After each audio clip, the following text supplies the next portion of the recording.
Together, we are OUSD. We are not only educators, administrators, or champions for our students. Through our dedication to excellence and innovative programs, each day presents an opportunity to make a difference in the hearts and minds of our young scholars who walk through our doors. We are OUSD, a collective force committed to enriching the lives of our students and leaving a lasting positive impact on the community.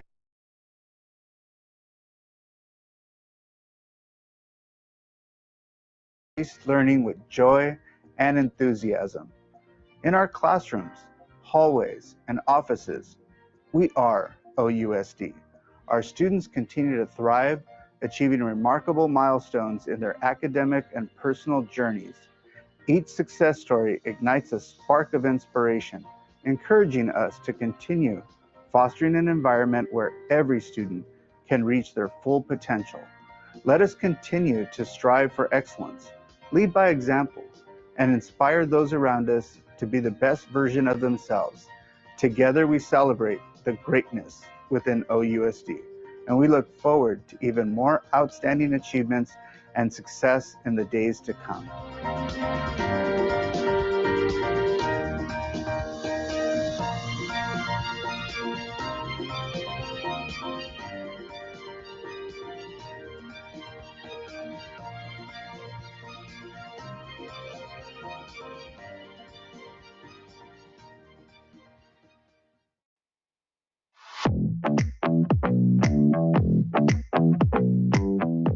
It's a lot of fun, and you should have those experiences and know how to cook for yourself.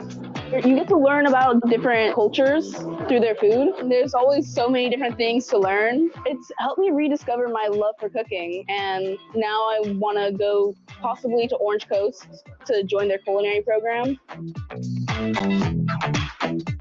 My favorite thing about the program is just being able to be creative, going through the entire songwriting process. It just allows for a really interactive environment. This class has prepared me for after high school, since I'm going into UNLV, taking their entertainment engineering pathway. I'm hoping to do studio engineering and recording bands, movies, albums, just record labels in general. My favorite thing about this program is that I get to have hands-on experience. It makes me feel confident and independent, and also motivated to keep pursuing this because I get to experience what it's going to be like in the real world. This pathway has helped prepare me for anything that I want to pursue in the health industry because it's given me information and knowledge on anatomy and healthcare and first aid and rehabilitation. I have enjoyed cars since I was very young. Being able to do this through the program is great for me because I can do it on school time and I get to learn more than I could on my own. I've been able to work on my own stuff. I built my own vehicle. Maybe one day I hope to be able to work in an auto shop or be able to run my own business. I have learned so much useful information and I have been able to help other people if they ever have issues. The thing I like best about this program is the experiences you have. You meet people from all different backgrounds and cultures, and you get to really connect with everyone in a way that you want to, even if you don't necessarily like a person, but you have to work with them professionally, which is skills you're going to use in everyday life outside of this, but you also make really, really good friends. I do want to go into the film industry. Through my teacher and other connections I've made, I'm able to have connections to different universities, colleges, internships. It's helped me realize that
Okay, I'd like to call the meeting to order, the regular board meeting at 5:00 p.m.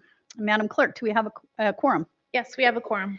Okay, do we have any comments in closed session? No, we don't.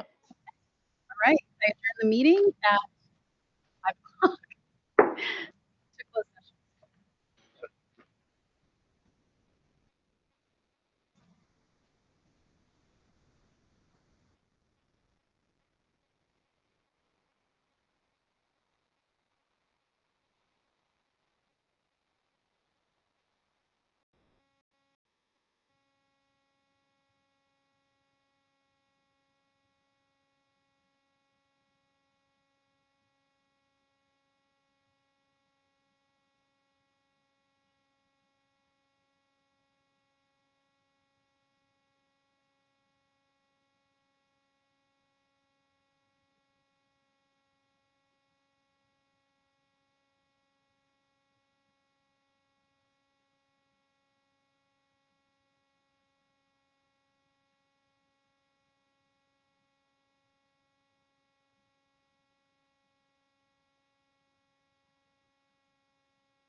Together, we are OUSD.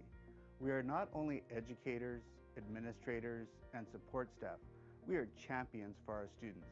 Through our dedication to excellence and innovative programs, each day presents an opportunity to make a difference in the hearts and minds of our young scholars who walk through our doors. We are OUSD, a collective force committed to enriching the lives of our students and leaving a lasting positive impact on their journey.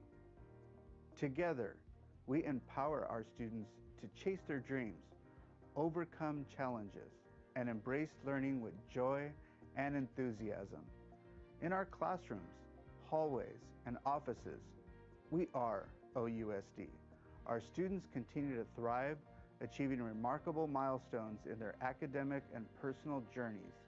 Each success story ignites a spark of inspiration, encouraging us to continue fostering an environment where every student can reach their full potential.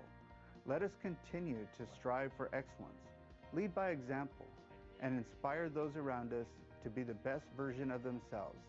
Together we celebrate the greatness within OUSD, and we look forward to even more outstanding achievements and success in the days to come.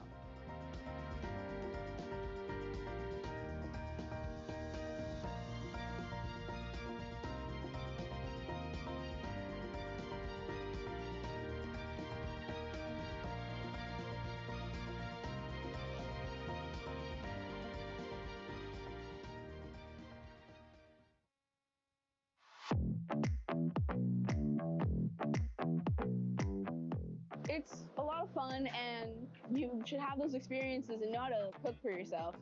You get to learn about different cultures through their food. There's always so many different things to learn. It's helped me rediscover my love for cooking, and now I want to go possibly to Orange Coast to join their culinary program. My favorite thing about the program is just being able to be creative, going through the entire songwriting process.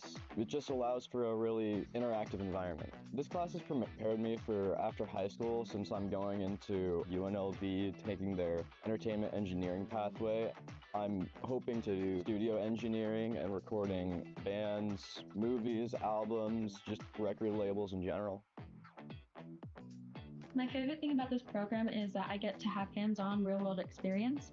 It makes me feel confident and independent, and also motivated to keep pursuing this because I get to experience what it's going to be like in the real world. This pathway has helped prepare me for anything that I want to pursue in the health industry because it's given me information and knowledge on anatomy and healthcare and first aid and rehabilitation. I have enjoyed cars since I was very, very young. Being able to do this through a school program is great for me because I can do it on school time and I get to learn more than I could on my own. I have been able to work on my own stuff. I was able to buy my own vehicle to repair. My dream one day is to hopefully be able to work in an auto shop or be able to own my own business. I have learned so much useful information, and I have been able to help other people if they ever have issues. The thing I like best about this program is the experiences you have. You meet people from all different backgrounds and cultures, and you get to really connect with everyone in a way that you want to, even if you don't necessarily like a person, but you have to work with them professionally, which is skills you're going to use in everyday life outside of this, but you also make really, really good friends. I do want to go into the film industry. Through my teacher and other connections I've made, I'm able to have connections to different universities, colleges, internships. It's helped me realize that I want to be part of the more pre-production part of this career, helping people get to sets, helping set up and like the filming process, which I probably wouldn't have known if I hadn't done this pathway. I like the CTE program because it can give me real life experiences. I've done multiple CTE programs in my time in high school, and I've gained a lot from all of them. I have my primary classes and a couple of APs, but yeah, I really like the CTE classes. It's great. I get to be in this firehouse. I get to learn what firefighters do, and I could get the basics of what I need for the academy. I'd say this class is more fun than other classes because you're doing more hands-on work and you're not just sitting in a classroom most of the time. I really like this class because you're also just putting in work into your future.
Together, we are OUSD. We are not only educators, administrators, and support staff, we are champions for our students. Through our dedication to excellence and innovative programs, each day presents an opportunity to make a difference in the hearts and minds of our young scholars who walk through our doors. We are OUSD, a collective force committed to enriching the lives of our students and leaving a lasting positive impact on their journey. Together, we empower our students to chase their dreams, overcome challenges, and embrace learning with joy and enthusiasm. In our classrooms, hallways, and offices, we are OUSD. Our students continue to thrive, achieving remarkable milestones in their academic and personal journeys. Each success story ignites a spark of inspiration, encouraging us to continue fostering an environment where every student can reach their full potential. Let us continue to strive for excellence, lead by example, and inspire those around us to be the best version of themselves. Together we celebrate the greatness within OUSD, and we look forward to even more outstanding achievements and success in the days to come.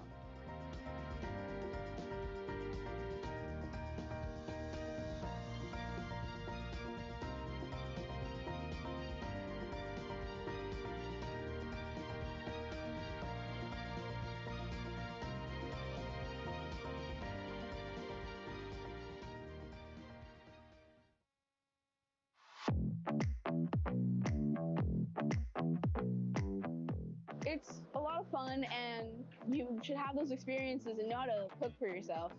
You get to learn about different cultures through their food. There's always so many different things to learn. It's helped me rediscover my love for cooking, and now I want to go possibly to Orange Coast to join their culinary program. My favorite thing about the program is just being able to be creative, going through the entire songwriting process. It just allows for a really interactive environment. This class has prepared me for after high school, since I'm going into UNLV, taking their entertainment engineering pathway. I'm hoping to do studio engineering and recording bands, movies, albums, just record labels in general. My favorite thing about this program is that I get to have hands-on real-world experience. It makes me feel confident and independent and also motivated to keep pursuing this because I get to experience what it's going to be like in the real world. This pathway has helped prepare me for anything that I want to pursue in the health industry because it's given me information and knowledge on anatomy and healthcare and first aid and rehabilitation. I have enjoyed cars since I was very, very young. Being able to do this through a school program is great for me because I can do it on school time and I get to learn more than I could on my own. I have been able to work on my own stuff. I was able to buy my own vehicle to repair. My dream one day is to hopefully be able to work in an auto shop or be able to own my own business. I have learned so much useful information and I have been able to help other people if they ever have issues. The thing I like best about this program is the experiences you have. You meet people from all different backgrounds and cultures, and you get to really connect with everyone in a way that you want to. Even if you don't necessarily like a person, but you have to work with them professionally, which is skills you're going to use in everyday life outside of this, but you also make really, really good friends. I do want to go into the film industry. Through my teacher and other connections I've made, I am able to have connections to different universities, colleges, internships. It's helped me realize that I want to be part of the more pre-production part of this career, helping people get to sets, helping set up and like the filming process, which I probably wouldn't have known if I hadn't done this pathway. I like the CTE program because it can give me real life experiences. I've done multiple CTE programs in my time in high school, and I've gained a lot from all of them. I have my primary classes and a couple of APs, but yeah, I really like the CTE classes. It's great. I get to be in this firehouse. I get to learn what firefighters do, and I could get the basics of what I need for the academy. I'd say this class is more fun than other classes because you're doing more hands-on work and you're not just sitting in a classroom most of the time. I really like this class because you're also just putting in work into your future.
I'd like to call the regular session of February 12th, 2025 Board of Education meeting to order at 7:07 p.m. If you can all rise for the Pledge of Allegiance. Ready, begin. I pledge allegiance to the flag of the United States of America and to the republic for which it stands, one nation, under God, indivisible, with liberty and justice for all. Thank you. Welcome, everybody. Mr. Superintendent, do we have a report out for closed session? We do, Madam President. The report of closed session is on agenda item C. The Board of Education took action to approve a release agreement for a student dated January 28th, 2025. The vote was 7 yes, 0 no, 0 abstaining. That concludes the report of closed session. Thank you so much. Okay, moving on to item 3D. We do have a change to the agenda with regard to item 4A, the Canyon High School Spotlight. We will be moving that item to the spring for a very exciting reason, because Canyon High School boys basketball is playing their first round of CIF tonight, correct? And ASB and the rest of the students are going to be there to support, so we will have that presentation a little bit later, but congrats. I think they just tipped off, right, at 7? Did the game start at 7? Yeah, it started at 7, I believe. Okay. All right, perfect. So we're also going to take that time, fill that time, and extend the presentation on item 4D, and just add a little bit of extra time for that presentation. And with those modifications, do I have a motion to adopt the agenda? Trustee Thomas makes the motion. Do I have a second? Trustee Yamasaki seconded. All those in favor? Aye. Any opposed? Passes 7-0. Okay. All right. Next item is Superintendent's report. Thank you. Good evening, community, board members. Generally, when I give these reports, I like to make them very uplifting and, talk about all the great things that are going on. But there's something that we need to address tonight for our community, I think, across the community, and we'll be posting a letter, should have been posted earlier today on the website, from me about this item. So let me start off with, in July of 1868, Congress ratified the 14th Amendment to the U.S. Constitution. In so doing, they codified the Equal Protection Clause as the law of the land.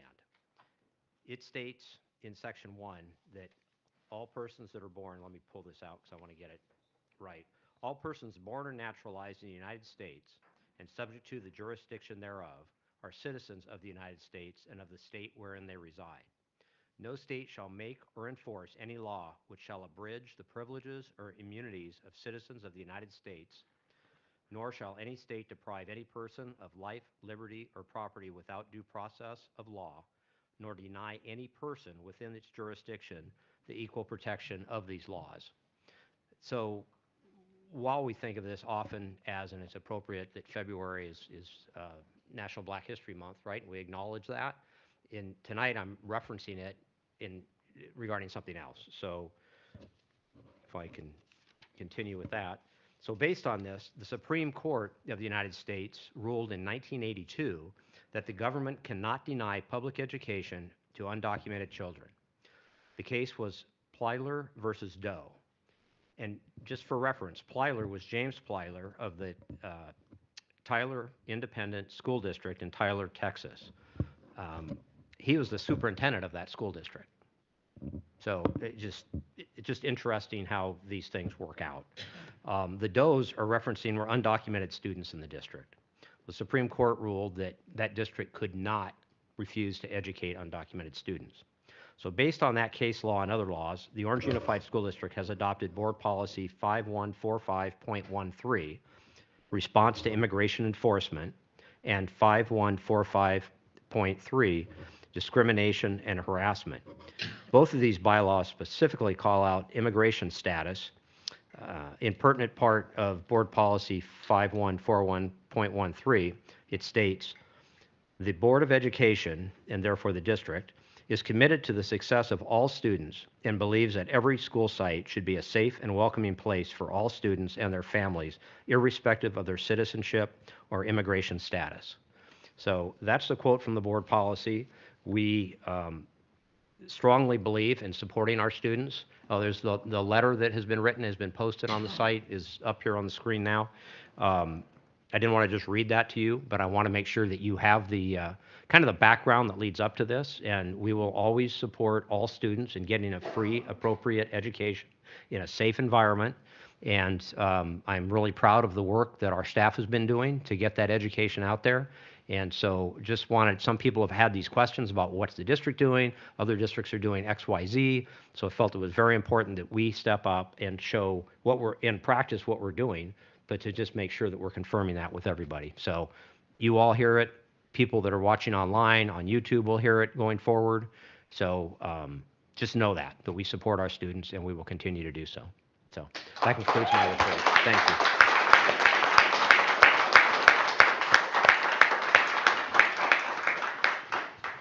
Board President's report. Thank you, Mr. Christensen. That was very powerful. Thank you. And thank you to you and your staff for working so hard. We know that you have been working on this incredibly important issue that touches so many of our students and families, and we appreciate the time that you've put in and the training that you're doing currently. As you said, Plyler versus Doe was decided 40 years ago, and it unequivocally said that all school-age children, regardless of their immigration status or that of their parents, are constitutionally entitled to equal protection under the law, which includes the right to free public education. And being the complete con law dork that I am, I had to go back and read Plyler versus Doe yet again, just because I like to be reminded of what these incredibly brilliant jurists had to say. And I was reminded yet again of the importance of what public schools do. The Supreme Court in that case recognized, and I quote, public schools as the most vital civic institution for the preservation of a democratic system of government and the primary vehicle for transmitting the values on which our society rests. It's a pretty powerful mission. The court also quoted Brown versus Board of Education, which was decided 70 years ago, which said, today, education is perhaps the most important function of the state and local governments. And I think I speak on behalf of everybody on this board to say it's a profound honor and obligation that this board takes with humility and which our staff undertakes with passion and dedication. So thank you again, Superintendent. Brown versus Board of Education brings me to acknowledging, of course, the celebration of February as Black History Month. Education is, in my opinion, is the key to a better future. And we have to continue to commit to learning about and understanding that the American experience comes from a vast array of perspectives. And learning about that profound history, the economic, cultural, political contributions of the African American community is critical to understanding our history. Hopefully, a reflection on this history, the struggles and accomplishments of African Americans will help a reconciliation with the past that helps informs us now in the present and informs us towards a better and more just future. I also wanted to briefly report that the County of Orange recently published their 30th annual report on the conditions of children, which provides a comprehensive picture of all of Orange County's children across four key areas, which are good health, educational achievement, economic well-being, and safe homes and communities. That report, which looks like this, can be found at ssa.ocgov.com. And later you're going to be hearing from Trustee Anna Page, who will go into more details on that in her report. She is by far an incredible expert in this area, and I look forward to hearing what you have to say about it. So thank you ahead of time. Finally, I want to report on our superintendent search. The board met with our search consultants, leadership associates, last week to start the process and go over the process of choosing a superintendent. This board committed to transparency and bringing in the community voices to help shape our search. If you go onto Orange Unified's website, orangeusd.org, you will find a tab that is specifically dedicated to the superintendent search. We invite everyone, the public, starting February 18th through February 26th, to go onto the website and to fill out the survey that will be on there starting February 18th. And fill it out and tell us what you believe are the most important qualities that we should be looking for in a superintendent. That survey will also be blasted out in an email to anybody who receives the superintendent's report online. So there'll be 2 places you can find it. In the meantime, there's going to be some small stakeholder groups that will be meeting in person and virtually. Those are going to be done by invitation. Finally, there will be 2 community forums that are open to the public, that are live, that will be open to anybody. The first is February 18th at 5 p.m. in this room. The second is February 19th at 5 p.m. in the Panther Lab across the parking lot. So we invite, again, anybody who's interested to attend one of those 2 meetings, and we welcome your input. As far as the timeline goes, it is our goal to approve the hiring of a new superintendent no later than our May 7th meeting, with a start date no later than July 1st, 2025. So we're looking forward to that. And that is the completion of my report. So now we will move on to item 4D, Special Education Golden Bell Award presentation. And I'd like to ask Dr. Sue Singh and Dr. Andrew Granite to come forward. And we're very happy for you and can't wait to hear about your program. Thank you. Good evening, President Erickson, members of the board, Superintendent Christensen, cabinet staff, and community. Thank you for the opportunity to share the Special Education Department's journey of the past few years, which recently culminated in the Golden Bell Award. And Dr. Granite and I will review the key initiatives. To understand the depth and scope of our journey, we need to take you back in time to 2018, when our department was facing significant challenges. To highlight just a few, we were in the midst of a CTE compliance review with auditors embedded in our district, necessitating immediate action to mitigate further scrutiny and potential penalties from CTE. Compounding this urgency was our risk of being identified as a district that was disproportionately identifying a certain ethnic subgroup in special education. The impact attached was a fiscal impact, 15% set aside of the federal special education dollars. So we were not meeting our state and federal indicators, and so the need for change was undeniable. And reflected on this slide are all the key enhancements that stemmed from this critical juncture. The first thing in our journey that caught our attention was the location of our specialized programming within the district. I remember first week here meeting with several parents, and I could hear the pain in their voice as their kids were on the buses for over an hour each way. That's a long time, as Mr. Thomas can attest to that. We needed to adjust the program locations given the district's extensive geographic location and area that we covered. So by strategically mapping the district by feeder patterns and relocating programs closer to students' homes, we were able to do both: enhance the experience for our students and increase that accessibility. This relocation had an incidental ongoing cost containment of $1.5 million in transportation and related expenses for the district. Next slide. Okay, we all know that literacy is the heart of learning. It's important, it's a very key focus area for us in the department's intervention plan, which is why we embrace literacy.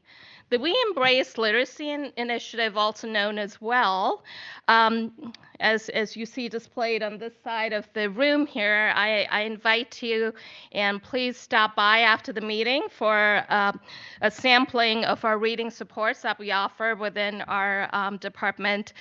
It encompasses our department's robust and holistic approach to literacy instruction using the golden standard in reading instruction, which is the Orton-Gillingham reading strategies. We use Heggerty, Read Live, Sunday.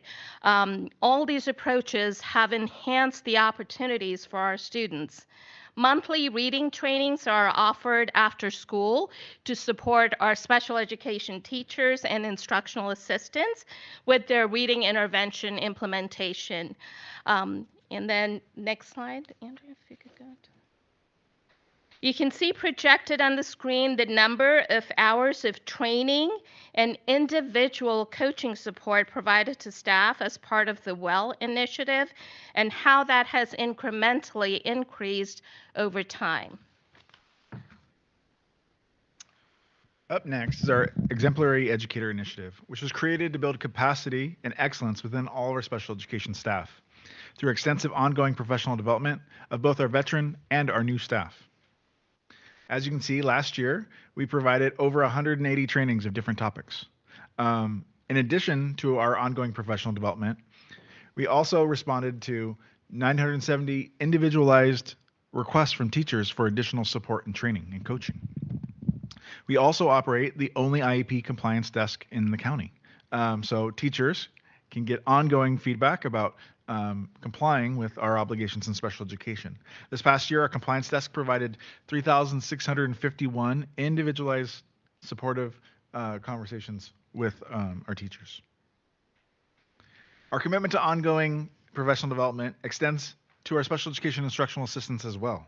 Our special education department, for our newly hired special education instructional assistants, are provided onboarding in the areas of behavioral support and training in crisis prevention intervention, or CPI, prior to being deployed to a school site. Additionally, all of our instructional assistants meet monthly for in-person training provided on a number of topics related to supporting our students' education.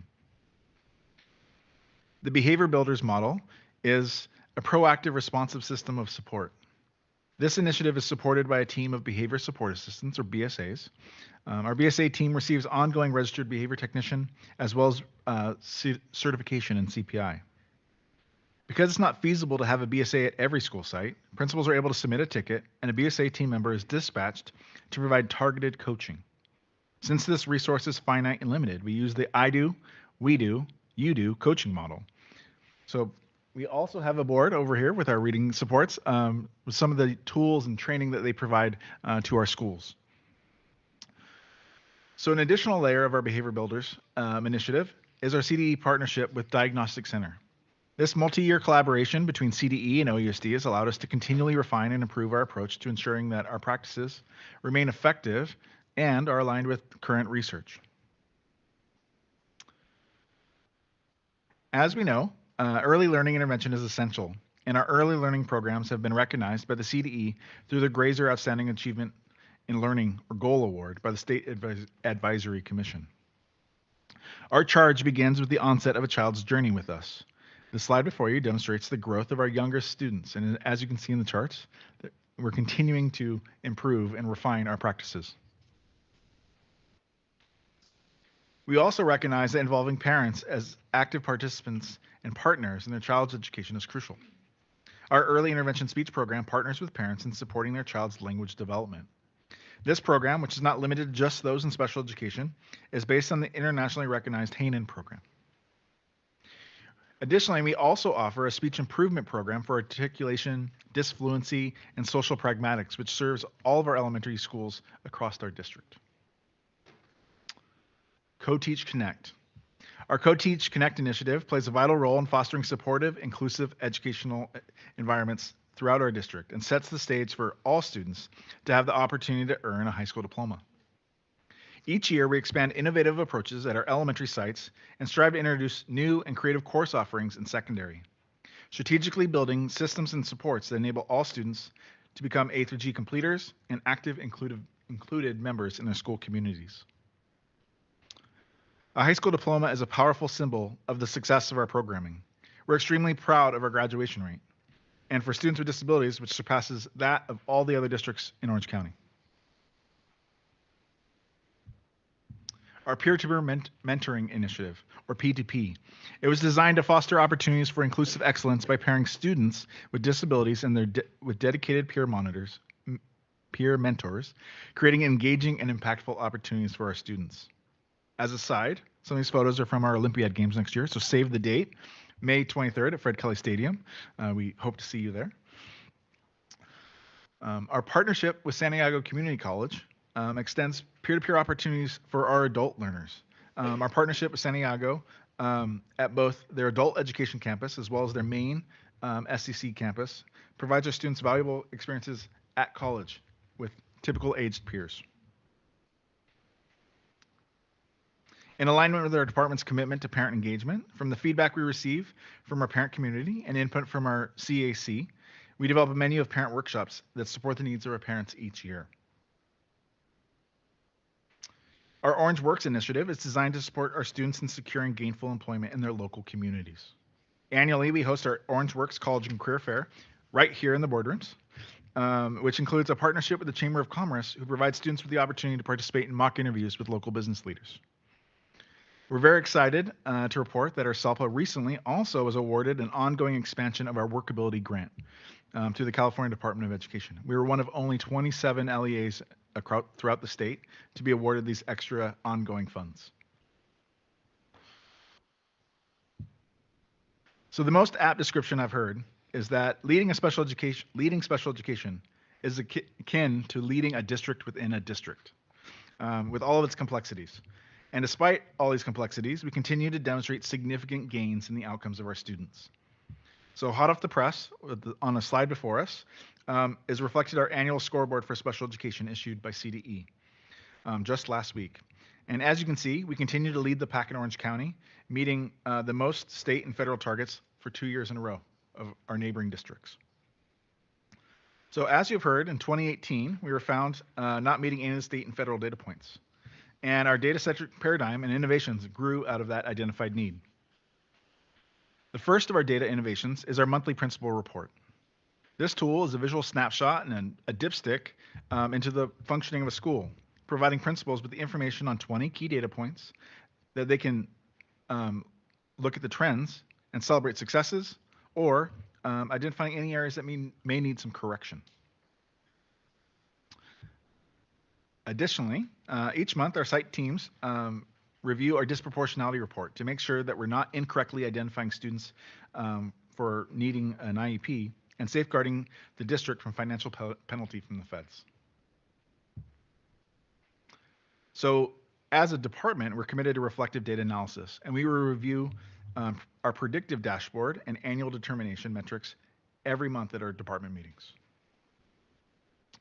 Similarly, we've developed tile trackers for chronic absenteeism that provide targeted data on each of our 40 schools on attendance for students with disabilities.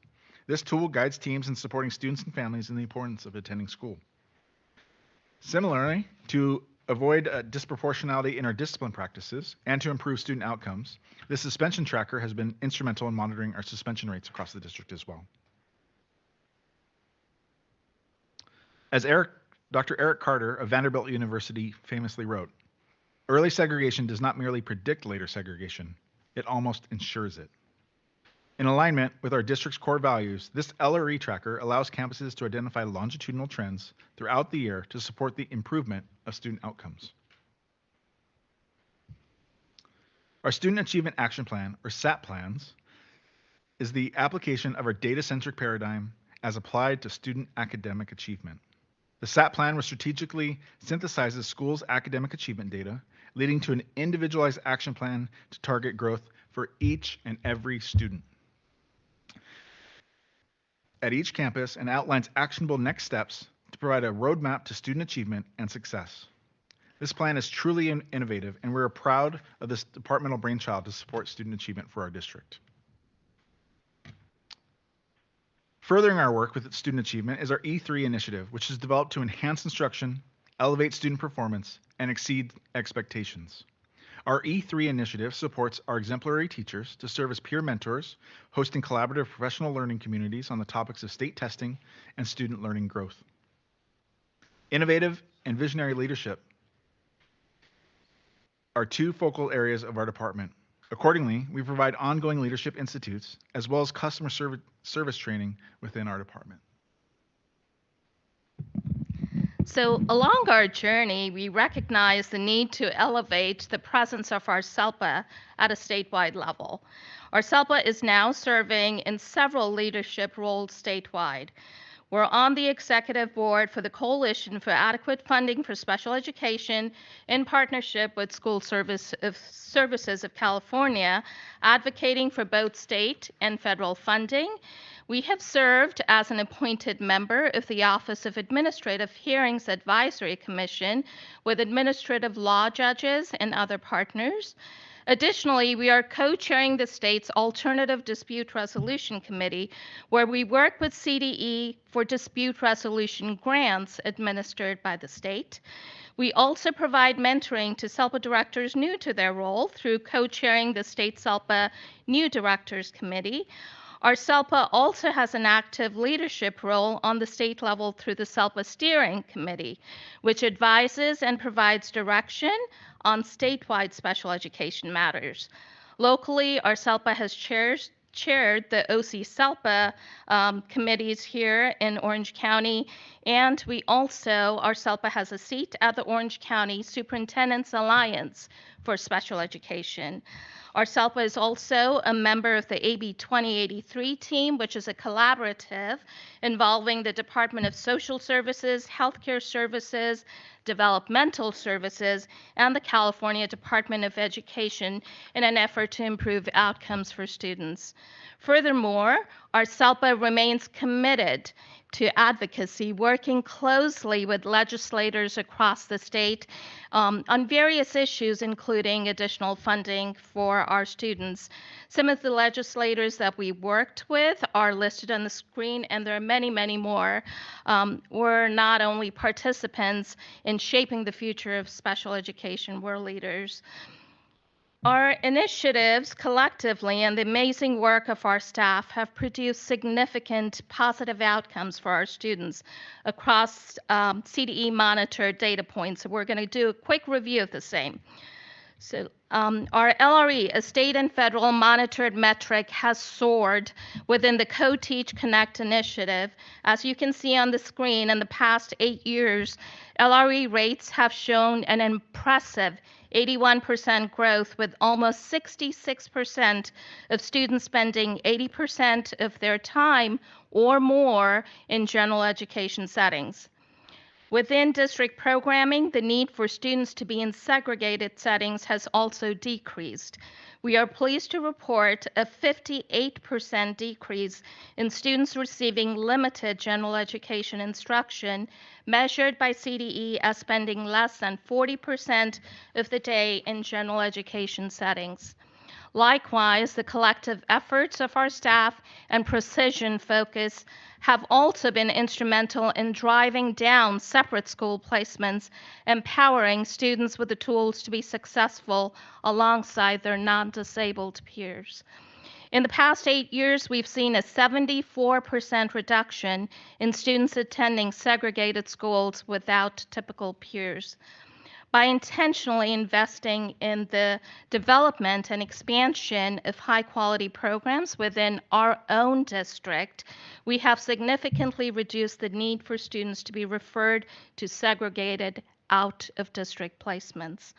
This strategic approach not only ensures that students remain connected with their local communities, but also fosters a much more inclusive educational environment. This is deeply important to me, so pardon the focus on this, but we have prioritized sustainable in-district solutions. We uphold, alongside this journey, our fiscal stewardship as well, ensuring that resources are directed towards building those local, high-impact educational opportunities within our own district. Okay, so on your screen shows our dropout rate for students with disabilities, which has dramatically declined, a testament once again to the hard work of our staff and initiatives at work. Within the past 8 years, our dropout rate has seen a reduction of 80%.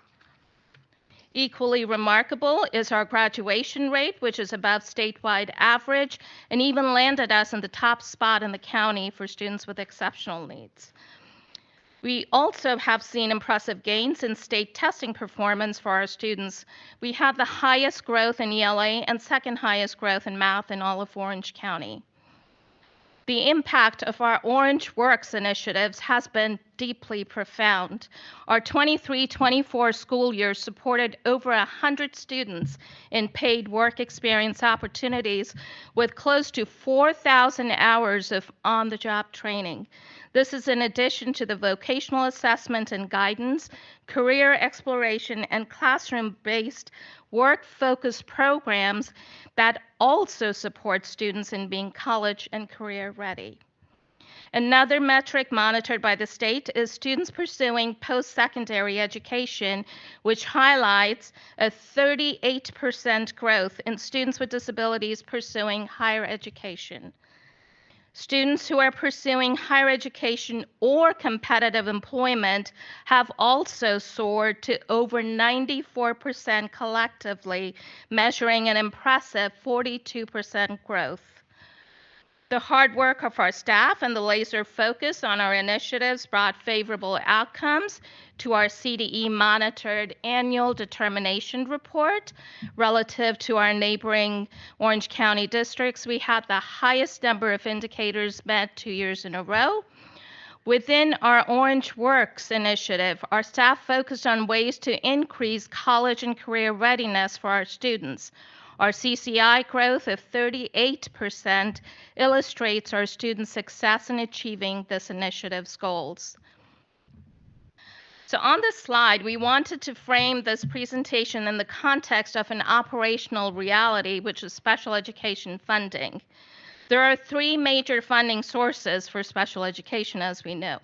The AB 602, which is the state aid, federal aid from IDA, and local general fund contributions. As you can see from the visual on the screen, the promise has never been delivered by both the state and the feds. It is safe to say that special education is a grossly underfunded mandate, given that average general fund contributions are coming in across the state at over 70%. When compared to other single district unified SELPAs in Orange County, Orange Unified has the lowest per ADA general fund contribution, which once again speaks to effective program management. We all know that special education is very complex, very convoluted, law-driven field. President Erickson, you come to mind when I think of the mosaic of laws that we deal with. We've got the constitutional law, the statutory law, regulatory law, case law, just to name a few. We have timelines, forms, texts, expenditures, federal and state limitations and reports, complicated procedures and mandates, and the list goes on and on and on and on.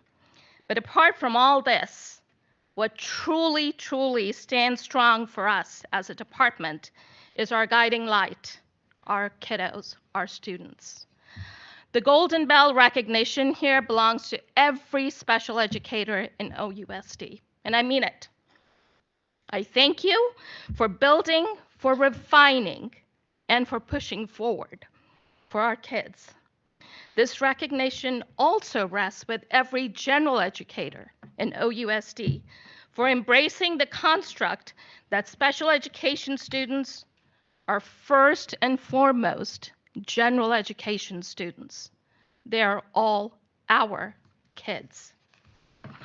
To the board, this recognition is a testament to your steadfast support, which has been foundational for our work. We thank you sincerely for your commitment for uplifting special education. And I mean it sincerely. Thank you. We couldn't have done it without your help and support. And this concludes our presentation. Thank you so much. I know that it was the Golden Bell that was on the agenda, and we asked you to really give us the highlights, and you did it quickly and but just so comprehensively.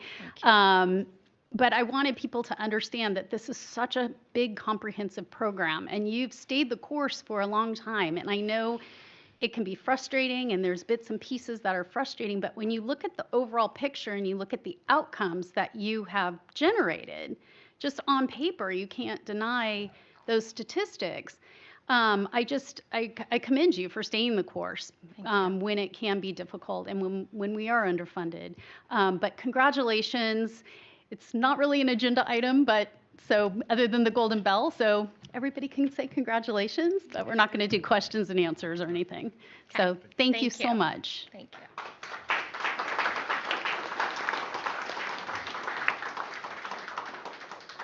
you. Okay. So next item up is Proclamation, National Career and Technical Education Month. If we could ask Lisa Green and the CTA teachers to come up, and Andrea Yamasaki will be presenting.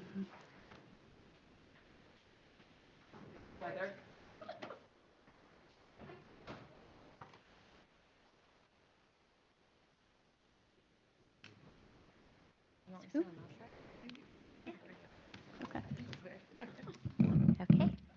I am so honored to be able to present this proclamation. February is Career Technical Education Month, a time to highlight the incredible opportunities OUSD's CTE programs offer our students.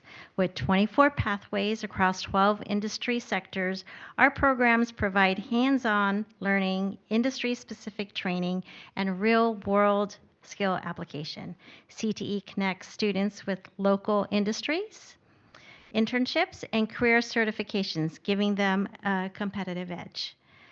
Many students graduate with not just a diploma, but also industry-recognized credentials and college credits, setting them up for future success. You may have seen videos showcasing our CTE programs during closed sessions, also available on OUSD social media. These videos, created with content from CTE participants, highlight the impact of these programs in preparing students for bright futures. We are grateful to our dedicated educators, counselors, and industry partners for their commitment, and we celebrate the hard work and passion of our students. As we celebrate CTE Month, we encourage our community to join us in recognizing the power of CTE to create life-changing opportunities for every student. Okay. Here's a proclamation. Thank you so much. Thank you so much.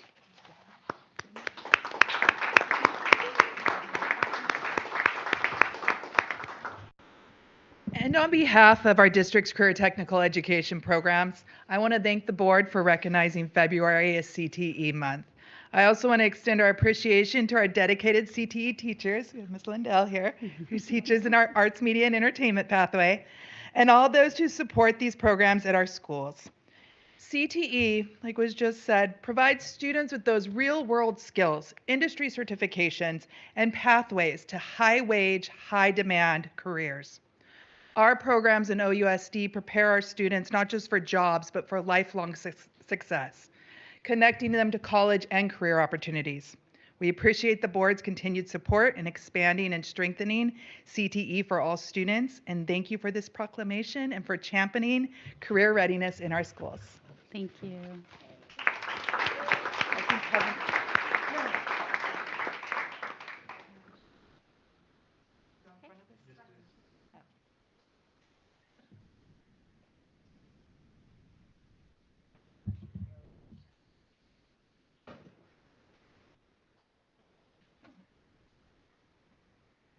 Thank you. Next up, we have item 4F, board recognition. You've got the edge. Ms. Nib. Thank you. We are excited to celebrate our 2024-2025 You've Got the Edge Employees of the Month for February. Awards are given each month during the school year to employees who exemplify one or more of the district's core values. These employees are awarded with a customized OUSD tumbler, gift cards from Schools First Federal Credit Union and the Orange Unified Public Schools Foundation, and a framed Employee of the Month certificate, lanyard, and pin. Additionally, their portraits are displayed in the external display case outside the boardrooms.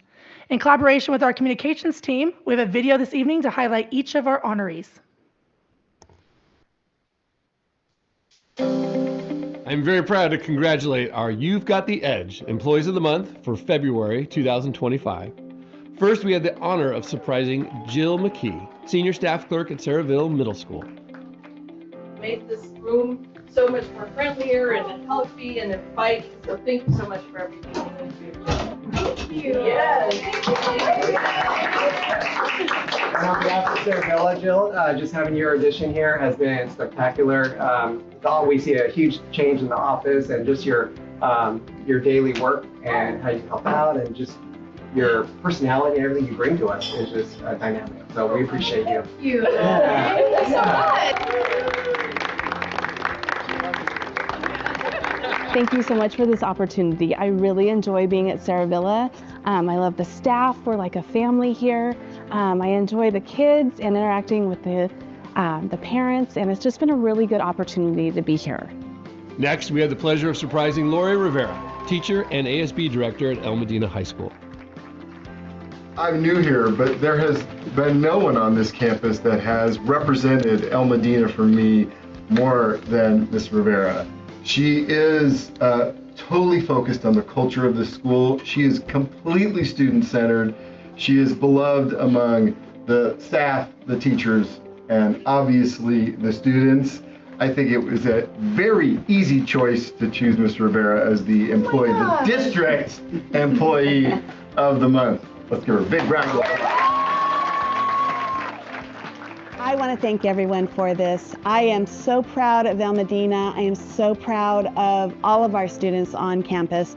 And I'm happy that we have a culture where everyone feels that they belong and they are part of who the Vanguards are. Thank you very much. Congratulations again to Jill McKee and Lori Rivera. Thank you for your steadfast dedication and commitment to our students in the Orange Unified School District.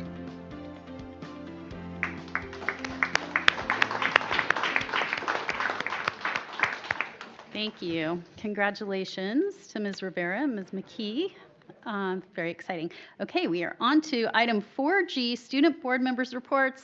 Ms. Tamara, I'm sorry you were held up here, so go ahead and you start. No worries, thank you.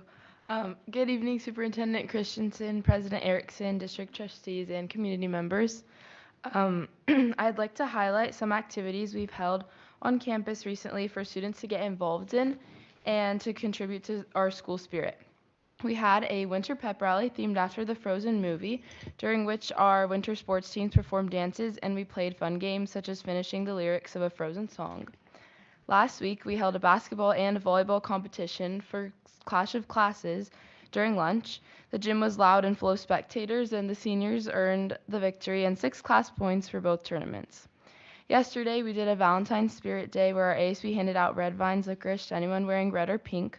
And tomorrow, we are delivering Valentine's grams that students filled out for their friends, complete with a note and chocolate. Finally, today and tomorrow, we are having our second semester club carnival, where students can explore the 169 clubs we have on campus.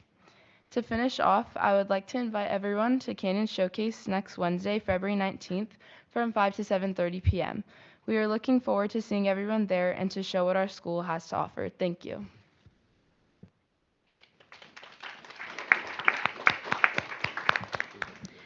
Yes.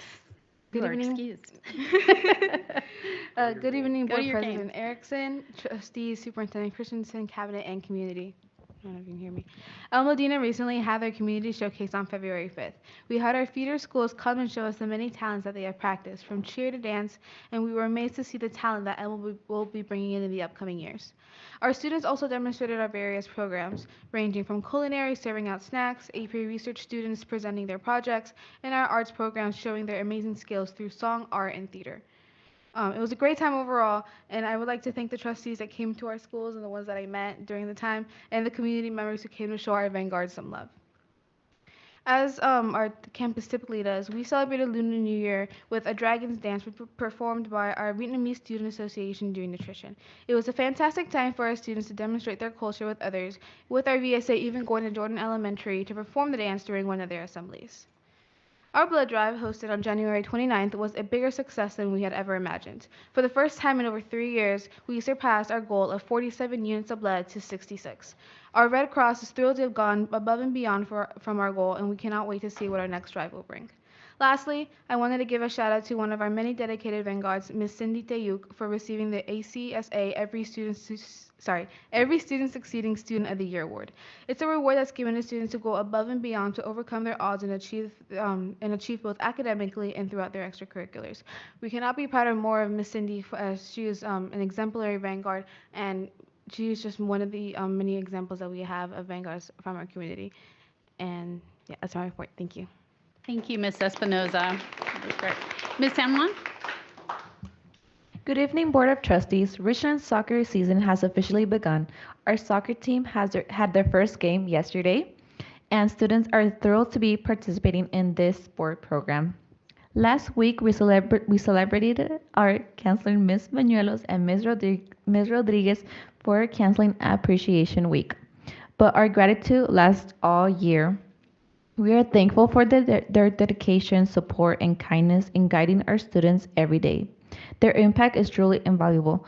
On behalf of ASB, I want to congratulate Mr. Sohn for being nominated as Richland's Teacher of the Year. His hard work, dedication, and passion makes a difference every day. Richland is so proud and grateful to have him. Thank you. Thank you. Ms. Lopez? Good evening, Superintendent Christensen, members of the board, and board trustees. I will be giving a report on Orange High School this evening. Every year, our Red Cross Club gives students the opportunity to participate in a blood drive to donate blood. So this year, we had over 50 students participate. For this year's World Cancer Week, our Panthers Against Cancer Club created a Cancer Awareness Spirit Week where students were able to participate. Our Teacher of the Year for the 2024-2025 year is Ms. Dole, who is our AVID Director on campus. On behalf of OHS, we want to recognize all of the dedication that she has shown to her students throughout the college application season. Winter sports aren't over yet at Orange High School. I am proud to report that we have 5 of our winter sports heading to the second round of CIF, which include boys and girls soccer, boys and girls basketball, and boys and girls wrestling. Congrats to those teams. 8th grade visits are back, and next week we will be having Santiago, Portola, and Yerba Middle School students on campus. ASB will be leading campus tours and having a mini assembly that promotes all of the CTE pathways that we have, clubs, sports, and all of the stuff we have to offer at Orange High School. As our Penny Drive month gets closer, we are excited to begin all of our festivities, which include our Penny Drive Assembly, Sadie Hawkins Dance, and Spirit Weeks. That's all I have for today. Thank you. Thank you.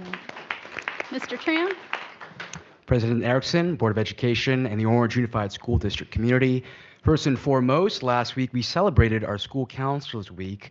In conjunction with my ASB, we held a breakfast for our school counselors, who included Ms. Valentine, Mr. Simone, Ms. Campbell, Mr. Bullrice, Mr. Pham, and Ms. Bartelli. And so once again, we're so appreciative of their work and contributions to the Villa Park High School community, spanning, give or take, 2.2 thousand students. Just this weekend, the Vietnamese Student Association, of course, with the Lunar New Year, had a performance at the Villa Park City Hall, as well as on our Villa Park High School campus. At Villa Park City Hall, I do believe that our Vietnamese Student Association did a little event in conjunction with our Fletcher Academy and their Chinese Immersion program, and it really does show the extent of the community that we have here in Orange Unified and our collaboration just as much. Last Wednesday, our winter formal court was announced at a basketball game at SCC against Troy, which we won, by the way. I'd just like to congratulate our freshmen, Will Casera, Avery McHuston, our sophomores, Jason Pham and Ella Chang, our juniors, Mason Culp and Yakwin Ho, as well. And lastly, of course, our winter formal queen and king will be announced at our winter formal dance on February 22nd at K1 Speed, which I am most definitely looking forward to. Just lastly, and just 2 talking points, is that first and foremost, I'd like to thank the Board of Education, and I do believe I could speak on behalf of my colleagues for giving us the opportunity to help contribute to the superintendent search firm. I am looking forward to what the future holds for the Orange Unified School District community, and more importantly, its students. And I do feel the need as a leader on my campus and as a student representative to talk on this. February 3rd, there was a student walkout in regards to the presidential administration's most recent efforts. As a strong believer in the First Amendment, I remain absolutely steadfast in the belief that that students should have the right to exercise their First Amendment right, including the right to assemble and the right to free speech. I'm very proud of the fact that Orange Unified School District has a strong history in defending the First Amendment. And if we're going to talk about court cases, I mean, stemming from OUSD versus Anthony Collins in 2001. And let me be clear, I'll be the very first to defend any student here in Orange Unified and on Villa Park High School grounds to defend any student should their First Amendment rights be impeded upon. That concludes my student report, of course, and I thank the Board of Education and the Orange Unified School District community for giving me this opportunity. Thank you so much. Thank you, Mr. Tran. Okay, we will move on to item 5, approval of minutes. We have 3 meetings, January 16th, January 23rd, and February 4th. Do any board members have any corrections or anything to any of them, or should we take them all together at once? Are we okay? All right. Do I hear a motion to approve the January 16th, January 23rd, and February 4th minutes? Motion to approve. I'll second. Okay, I missed that. Trustee Thomas, you made the motion? Okay. Pardon me? Yes, Trustee Glass.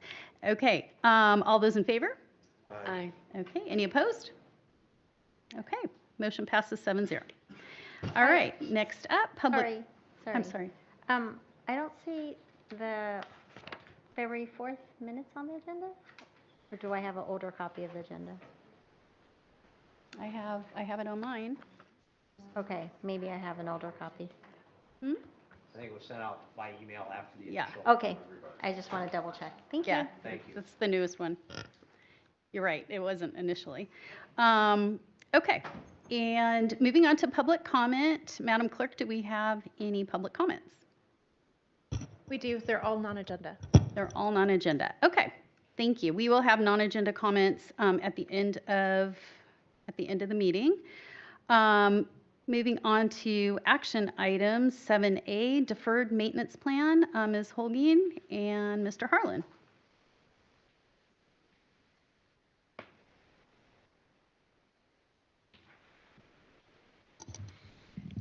Thank you to Madam President Erickson, and good evening, trustees and community members here and virtually.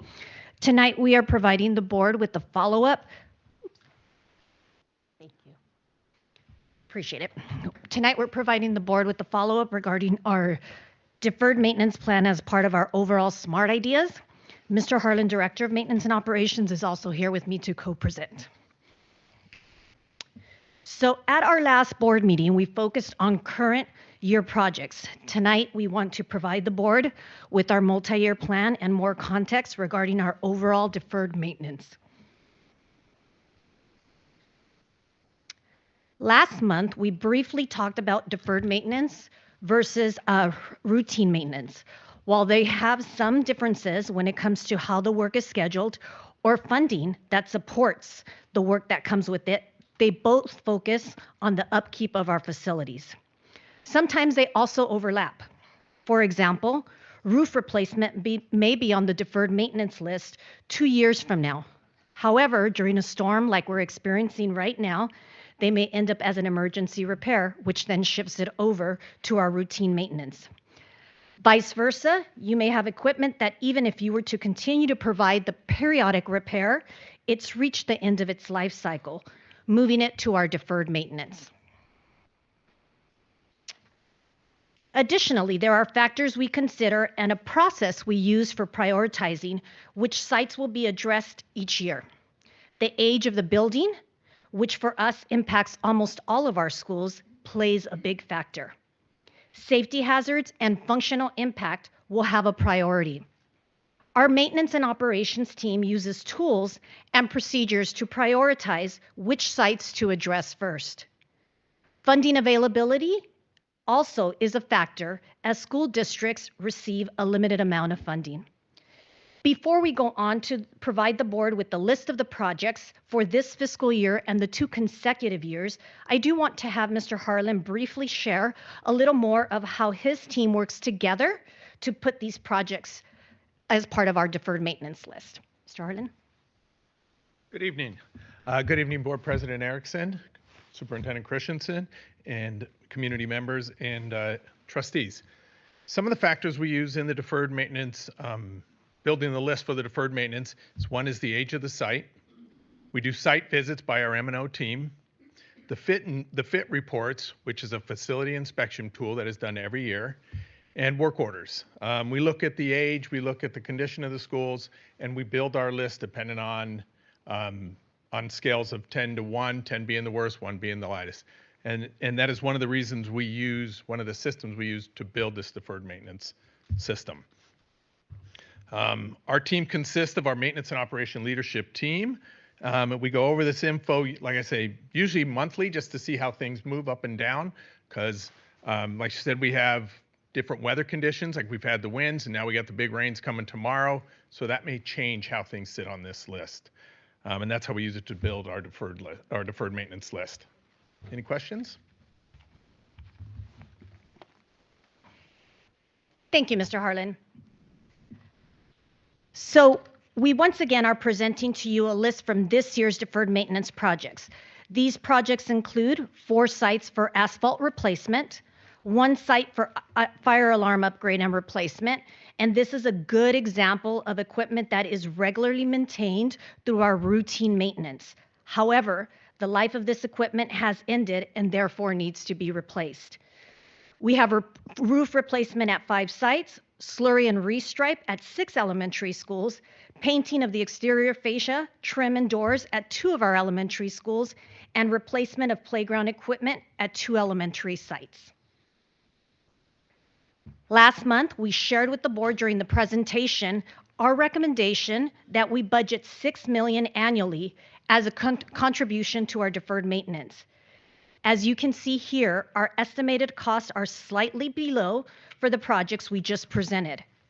I also want to note that the district spends roughly $12 million, which is a little more than 3% of our total budgeted expenditures on routine restricted maintenance. Moving on to our 25-26 projects, which is around the corner, we are continuing with the same projects at different sites based on the prioritization that Mr. Harlan just described to you. We have 3 elementary sites which will receive asphalt replacement, including our Child Development Center. We have an alarm upgrade and replacement at La Vida, roof and replacement at 7 sites, slurry and restriping at 9 locations, and paint exterior fascia trim and the doors at 2 elementary school sites. So again, this is for our 25-26 school year, which again is around the corner. Our total projections for that budget is a little over $6 million, and carryover funding from the previous year would help cover that gap. Moving on to our 26-27 projects, we have 4 sites for asphalt replacement, 2 for alarm replacement and upgrade, 7 sites for roof replacement, slurry and restripe at 8 sites, and 2 sites for exterior fascia, trim, and door painting. Bringing that budget, again, a little under $6 million.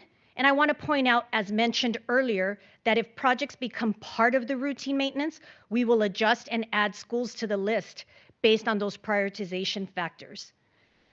Additionally, last month, Mr. Christensen proposed a study to commence for the consolidation of schools. As we engage in the study and based on the recommendations and options, we would reevaluate the current project list. So I just want to emphasize the fact that this is an ongoing working list, and there are modifications to that may need to happen as we're going through this. Although we only talked about a 3-year plan, Mr. Harlan and his team have created a deferred maintenance working plan 10 years out. In doing so, they have identified more than we are able to complete due to the limited funding. As you see here, The 10-year projection is $249,454,032, which is roughly about $25 million per year. Because of the limited funding and operating within a balanced budget, we are recommending $6 million per year. Tonight, we are asking the board to take action on approving the funding allocation for our summer 2025 projects, which are part of this current fiscal year, review and endorse our 3-year maintenance plan recommendations so that we may include these funding needs in our second interim report, which we will present to the board next month in March. Through the action of approval, we would move forward with the next steps and continue to provide the board updates regarding our progress towards our deferred maintenance plan, as well as adjustments that are being made. That concludes our presentation. Thank you so much. And we'll open it up for questions. All right. So this matter is here for action. So why don't we just go down the list? I'll start with Trustee Thomas. No questions? Trustee Pelley? Trustee Page? Trustee Yamasaki? Yes, of course. Thank you. I'm Sorry, glad. I almost said I'm no, glad. but so I've been on I visited several school sites recently, and one of my priorities was to look at the school conditions and the facilities. And I just want to tell you that I'm really happy that we're addressing some of the needs, but I also want to add that there are great needs in our schools. Some of the principals have pointed out some of their needs, and the safety and is definitely a priority for me. So I want to make sure that it's reflected in our list. I want to get a better idea of how the FIT report works, because you had mentioned that earlier. And do you prioritize, categorize like the condition of like certain things, and then that's how you determine your project list, or? Yes, I'll let Mr. Harlan answer. Okay. The FIT tool it's an inspection that has to happen by the state every year. It also works with the SARC. We take the information that is put down on that FIT tool and put it into our one of the factors we use in determining what projects need to be done before others. Okay. So I had mentioned like a particular parking lot or maybe asphalt needs replacing, and I received an email back to say that it falls in this category, and other schools have more extreme needs, and so you have to prioritize those. Is that part of the FIT report? Is that how it works, or is that something separate? Sort of how it works. The FIT report is when you go out and look at something, it's graded in 4 categories. Okay. And it also lumps things. So that's why we take bits and pieces of it and not as a whole all the time, and then factor it in with the other factors that we have. Okay.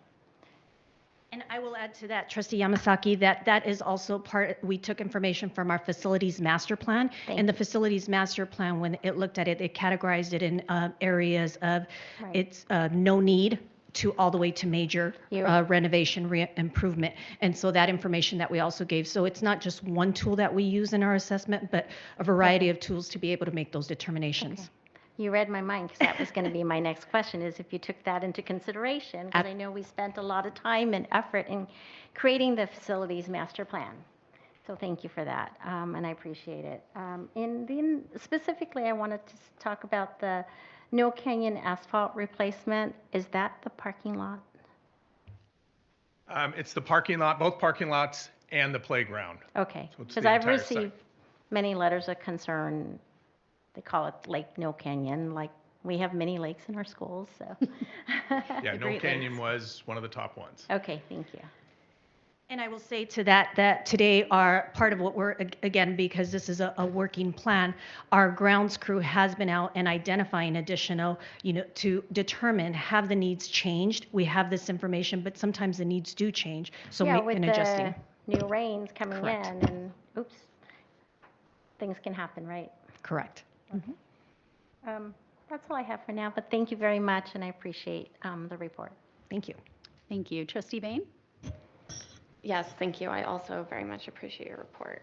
I have a question about the funding and the estimated budget part. So if we're talking like $6 million and then 10 years, right, 60 million. But then we've got this like 250 million figure, and it seems like we kind of just keep deferring stuff, and then we dig a hole. Like, is there a way to, how do you prioritize, like, if we have all of these needs, which get in the 6 million, and then, So it's a moving target in terms of making it, as Mr. Harlan shared, taking those different assessment tools to determine which school sites, and based on the condition of them, have a higher level of priority.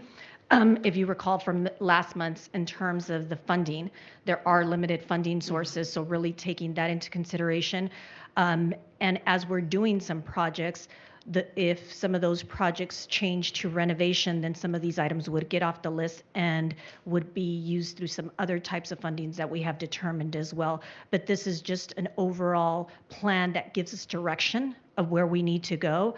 I will say that deferred maintenance will never be fully completed, because it's a cycle that, once you finish, then well, I'm not even going to use the word finish, but it's an ongoing cycle, kind of just thinking about it, in your home, right? Where you maybe renovate your bathroom, and then then move on to the different components of your home there, and then you're ending up back again, maybe 10 years doing one of the different rooms again. So kind of keeping that in mind, that it's an ongoing, and it will be something that we continually, which is why we are making this recommendation to invest annually into it and try to address as much as we can through both the routine as well as our deferred. Okay. So assuming like adjustment for inflation, if our 10 years, 250 million, and then next year, can we expect that same, like we think 250 million? I understand it's hard to say, but, or is that number just going to like keep going up and we dig in a further hole?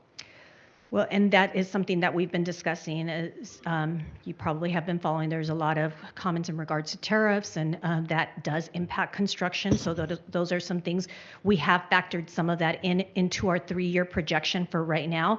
But those numbers would change and we would continue to bring updates to the board and make recommendations based on those changes. Okay, and last question. So in general, like we've got this 10-point scale. So we do all the 10, we do all the 9. Right. In terms of the ranking, the severity of correct. And the FIT tool doesn't use a 10-point scale. It's more of in excellent condition, need of repair. Same thing with the facilities master plan. It's on a 0, 1, 2, 3 in terms of how they categorize them there. And that's the information that we use to identify which of these items are going to be on that list. And I'll echo the concern with Trustee Yamasaki on safety. Thank you. Thanks. Trustee Glass? Yes, thank you. And thank you for your presentation. I appreciate that. And I know that there's been a lot of conversation about the deferred maintenance plan. I appreciate the fact that it's being incorporated. When it comes to one of the items here for 2 different cycles, the Orange High School roof, why is it under 2 different cycles? Is this the size of the campus? I mean, what's the reason for that? I'm just curious. Yes, I'll have Mr. Harlan address that. One, it's the size of the campus. 2, it's that one of the roofs could have been done 20, 25 years ago. The second roof may have been done 15, 18 years ago. So we track all the information of when the last time a roof was done, and that's how we build our list on that. Again, thank you very much for your presentation. Thank you so much. I mean, I know you all do a yeoman's job with what you have, because we have really old campuses, and there's always going to be maintenance to do, always, until we had the money, unless we had the money to, restore every single campus to new. This is a constant thing. So we appreciate that you are prioritizing, and we understand it's frustrating because people see their campuses, and, I'm sure if you were using a 10-point scale, there's probably 50 schools that have a 10-point project. Mm-hmm. And you have to make those difficult decisions. But we do appreciate it, and we do understand there's limitations to the budget. So we appreciate you, again, focusing on safety and well-being of our students. So thank you. Can I add just one more quick thing? Sorry. I just want to mention that during our visits that we had taken notice of all the new shade structures and they look marvelous and we've been getting really good feedback. So I just want to let you know that I appreciate all the hard work in putting in all the shade structures.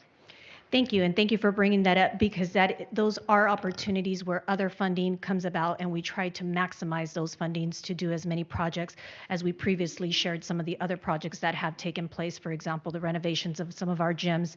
We use some of our ESSER funding to be able to maximize that, and as that funding goes away, then we're looking at different ways of how we can continue to do some of these projects. So appreciate you bringing that up. It's great to see that students have a sheltered place to be able to have lunch. I mean, in some schools, they didn't even have a decent shade structure, so this is wonderful. Work in progress. Thank you. Thank you. Okay, so this item is here for action. Do I have a motion to adopt the deferred maintenance plan, 3-year deferred maintenance plan? I'll move. Trustee Page, motions. Do I I'll have a second? Okay, Trustee Pelley seconded. Any discussion? All those in favor? Aye. Any opposed? Motion carries 7-0. Thank you. Thank you. Thank you. All right, on to the next action item, 7B, proposed revisions to board policies and bylaws, second reading. Has anybody pulled any or had any questions or anything that we need to discuss? All right, do I have a motion to adopt the proposed revisions, second reading? Motion to adopt. Trustee Thomas makes a motion. Do I have a second? Second. Trustee Vane, seconded. Any discussion? All those in favor? Aye. Aye. Any opposed? Hearing none, motion carries 7-0. All right, we are on to information discussion item 8A, mid-year update to the LCAP, Local Control Accountability Plan, and Local Control Funding Formula Budget Overview for Parents. Ms. Rodriguez and Ms. Lynn. Dr. Lynn will be. Is Dr. Lynn here too? She is. Okay. Chris, did we? Oh, got it. We all She wants need her glasses. glasses, so, yeah. Madam President, point of order. Yes. I think we inadvertently went over, I want to say it's 7C. Oops. That had been removed, I believe. Okay, Oh. Yeah. apologies. Yeah, there was an updated agenda. Yeah. Thanks for bringing it up. Thank you, though. If I had been reading my other one, I would have called it, so thank you. I know. Okay. Are we good? Okay.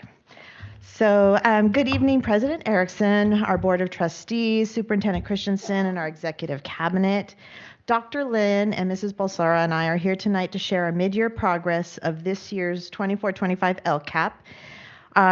This LCAP provides a structured way of showing the outline of our goals for student achievement with specific actions that are tailored to reach those goals and how we use the state funding to address the needs of all our students, particularly those with high needs, while also ensuring accountability. So on the screen, when I move this forward or not, what did I do? Come on, there we go. Okay. So as a reminder, this is something brand new about doing a mid-year LCAP progress report. This came with Senate Bill 114, that by February 28th of each year, our board is to receive a presentation of our progress. And we have provided for you already our internal document. It's about 80 pages, sort of outlining the progress. So hopefully you've had a chance to glance at it. I know it's a lot. But we will be sharing just 3 elements: the budget overview for parents, the mid-year outcome data, and the progress of actions from our LCAP. But because that we have 61 actions in our current LCAP, as well as 71 data points, we're just going to do highlights of some of them, some that we think that would be of interest to you. But I also want to point out that anytime any of you would like to go a little deeper into the LCAP, I'm happy to meet with any of you to go and talk and look at it at a more deeper level. So first, I want to invite Mrs. Balsara up to share the budget overview for parents.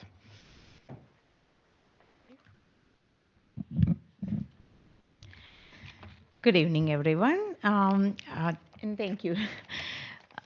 So I'm going to be presenting budget overview for parents, and we have adopted budget back in June 2024, and you can see that we are going to be doing revenues and expenditures in the next slide. So total LCFF funds, we have 297 million, and what we have budgeted right now as of first interim, 298 I can't remember, 298 million. So there is a variance that what we have adopted last year and currently at first interim.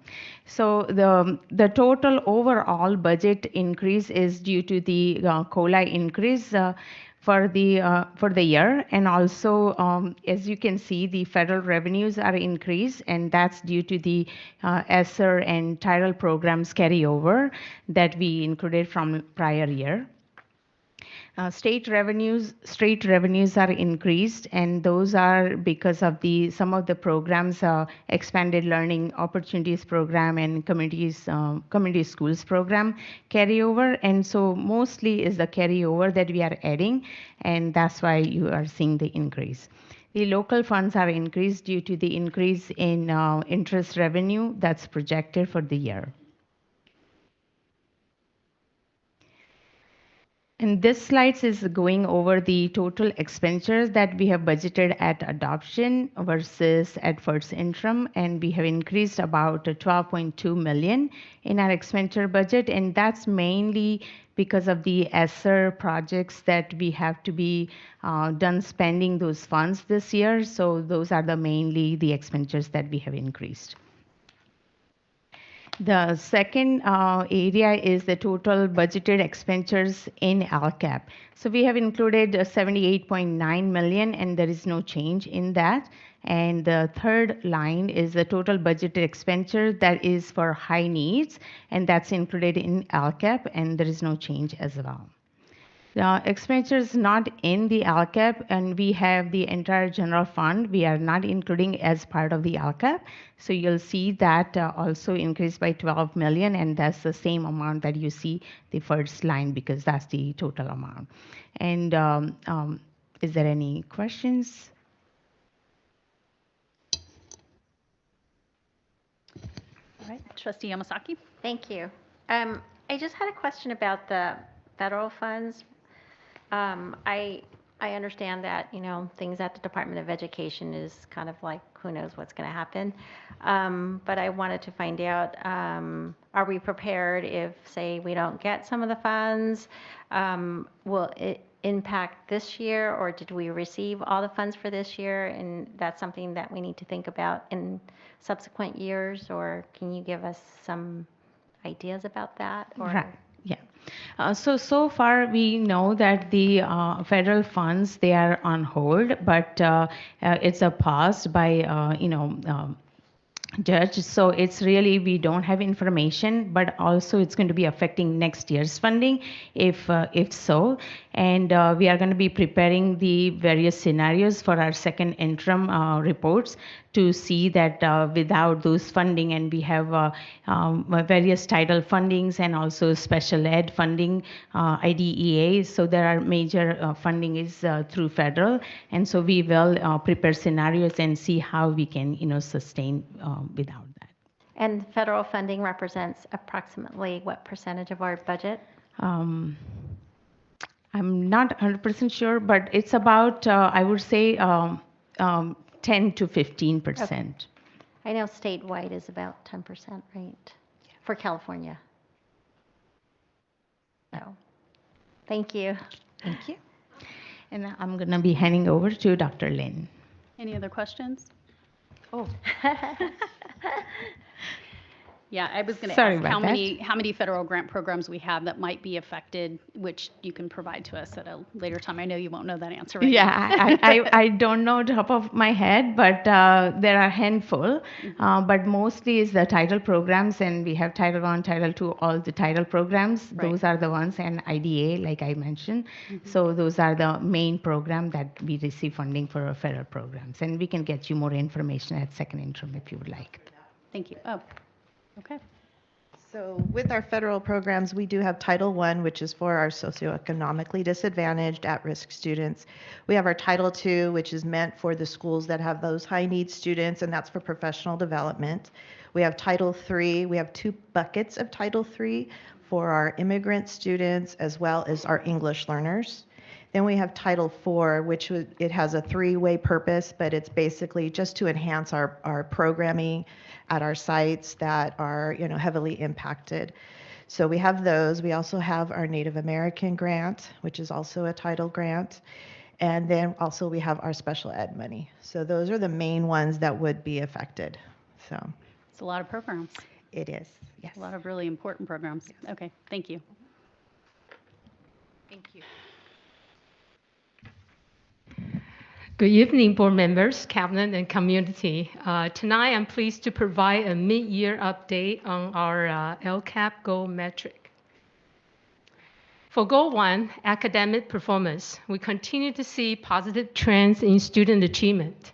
State assessment scores have improved district-wide, with a 2-point increase in ELA and 8.2 increase in math on California dashboard. Additionally, we will continue to expand during emergent participation and address the decline in English learner progress indicator, ensuring more substantial language development support for our EL learners. For Goal 2, academic engagement, chronic absentee has decreased by 6.4% district-wide due to our proactive intervention efforts. Graduation rates remain strong at 94.6%, with ongoing support for at-risk students to help them succeed even after high school. For Goal 3, condition and climate, suspension rates have declined. Also, compared to last year's LCAP survey participation, the family responses increased by 68.71%, and the staff participation more than doubled. Student participation also increased significantly by almost 20%. For Grade 4, equity multiplier, the at-risk subgroups improved by more than 30 points in math on the California dashboard. However, its ELA performance had declined, indicating stronger intervention are needed for those sites. In summary, our mid-year data reflects meaningful progress across key areas, from academic growth to student engagement and school climate. While we celebrate this achievement, we remain committed to addressing ongoing challenges, ensuring every student has the support they need to thrive. Now I would like to invite Mrs. Rodriguez to provide an update on our actions.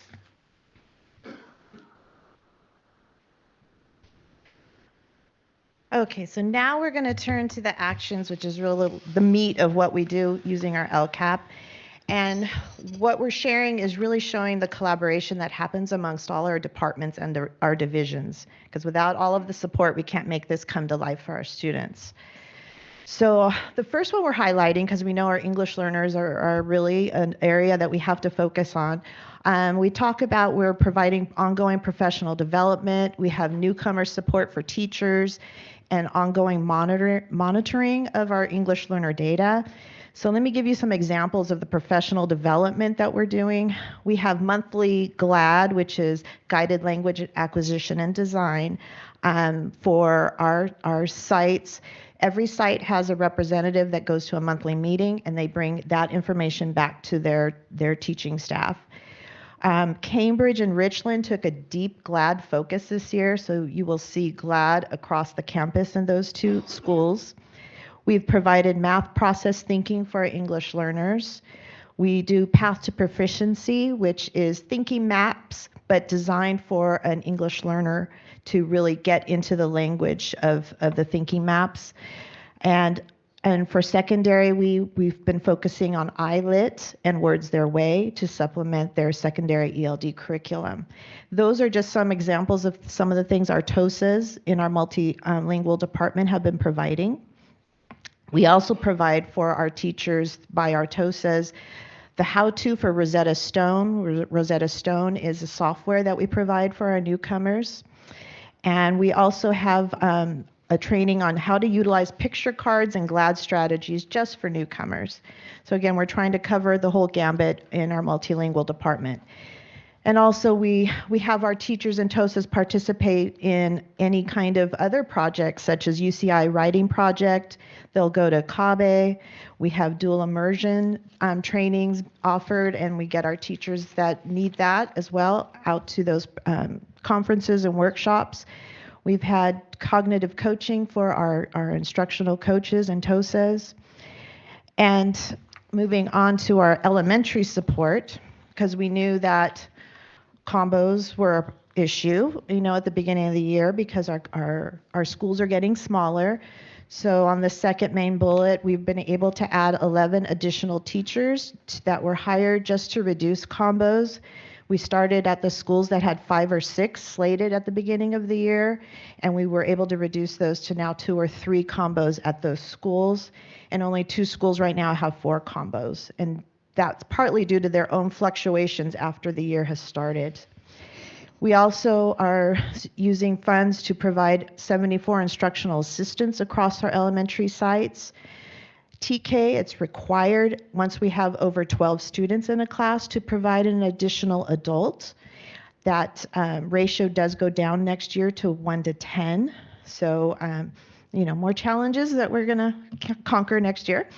And then general ed classrooms also will have extra IA support or instructional assistant support based on the need at that site. So the principal and the leadership team will decide how we're going to actually use that support. Then 1.7 is math. We know we've been focusing heavily on math these past couple of years, and our curriculum department's done a great job of providing a multitude of support. One is the 5 days of building thinking classrooms. They have provided a day, a convocation for our elementary. Our secondary had a day in September. In winter break, we had a day for our secondary and 2 for our elementary, and there's constant follow-up and demonstrations. And in spring break, we have another makeup day. So many teachers have taken advantage of this and are loving it. If you see, changes in the constructs of the classrooms, especially when you see the little whiteboards that they're putting up on the walls so the kids can collaborate in small groups and think through problems together, that's where they're building thinking classrooms. It's really, it's wonderful to watch. Also, we have in-class demonstrations by our TOSAs happening in math. We have been providing training for all elementary teachers in Math 1.5, which is basically our small group instruction that is expected in the Tier 1 instruction at every school. This is an ongoing training. It takes time, but we're working on that. We have had modeling using interim assessments by our TOSAs. And then we also have provided learning walks to support the elementary implementation of math as well as secondary. So those are happening in both levels. Moving on to elementary resource teachers. This one is an exciting one this year because we know children need to be able to read by grade 3, right? So we're really focusing on foundational literacy. So we really put all in and getting every elementary site a resource teacher, and they're focusing on foundational literacy support. They pull ability groups throughout the day, or they push into the classroom. They're analyzing data constantly and making sure that growth is happening. Their groups are fluid, so kids might sort of graduate out of their group and they pull in someone else that might need some support. And they're using Bridge to Reading and UFly Foundation's toolbox as their tools to do this work. So we're very excited about that and hope to see some great improvements with this. In special ed, you already heard a ton of what's going on, but I want to reiterate all the work that our instructional specialists that are in our LCAP that we have. They've responded to 175 instructional or curriculum requests, and they also provide ongoing trainings as our other TOSAs do in our other departments. So they are on call in classrooms every single day. In student achievement and ed tech support, we also have TOSAs in place. They offer support to implement effective PD that really focuses on student achievement. And we have over 1,000 educators that have had access to professional development because of this department and the TOSAs and their leaders. They have been working with AI, Osmo, Edu Protocols, A+, and Get It. And then they're also have representatives from the sites on a student achievement committee. And just like our GLAD team, they go take that information back to their sites so that they can educate the other teachers on what's new and improved in student achievement. Next, we have expanded learning and our summer enrichment. And this one's, I love this one. It's our ELOP program. And we've been able to almost serve 5,000 students by mid-year, which is exciting. And here's just a list of some of the things we offer. We have TK STEM courses, Lego robotics, esports, drone league, cheer spirit squad, team sports, folklorico, tap, hip hop dance, kids run the OC. I mean, the list goes on and on. There's broadcasting club. And we've also been able to augment our ACES program, which is another grant-funded program, where we can have more opportunities for slots for families to have free childcare after school. So ELOP has been a wonderful addition to our schools, and we're very proud of that. Now moving on to our student community services. They have been providing timely resources for their most vulnerable populations that we serve. So one of the first bullet point, they have been able to refer 338 students and families for mental health support through Care Solace. That is an amazing number. So that is to be touted, as well as they've had 34 referrals made to California Youth Services for crisis intervention support for youth in our district. So our goal 3 is centered on conditions and climate. Let me move there. Whoops. I keep hitting that little off button. I think I want to be done. Okay. Okay, I don't know what I did. Thank you. Okay. So, oops, no, 3.1. There we go. Okay, so for our school site allocations, I wanted to really stress the point that our sites do get their own supplemental funds to really decide what is the need at their site. They take this through needs surveys and looking at LCAP surveys. They take it through that process to see what are the burning issues and needs. They take it to their school site council to get approved. And a lot of them are spending their funds on, an additional resource teacher, a community aid, field trips, additional kind of programming. They really try to find the best that they can do with the extra funds that they have.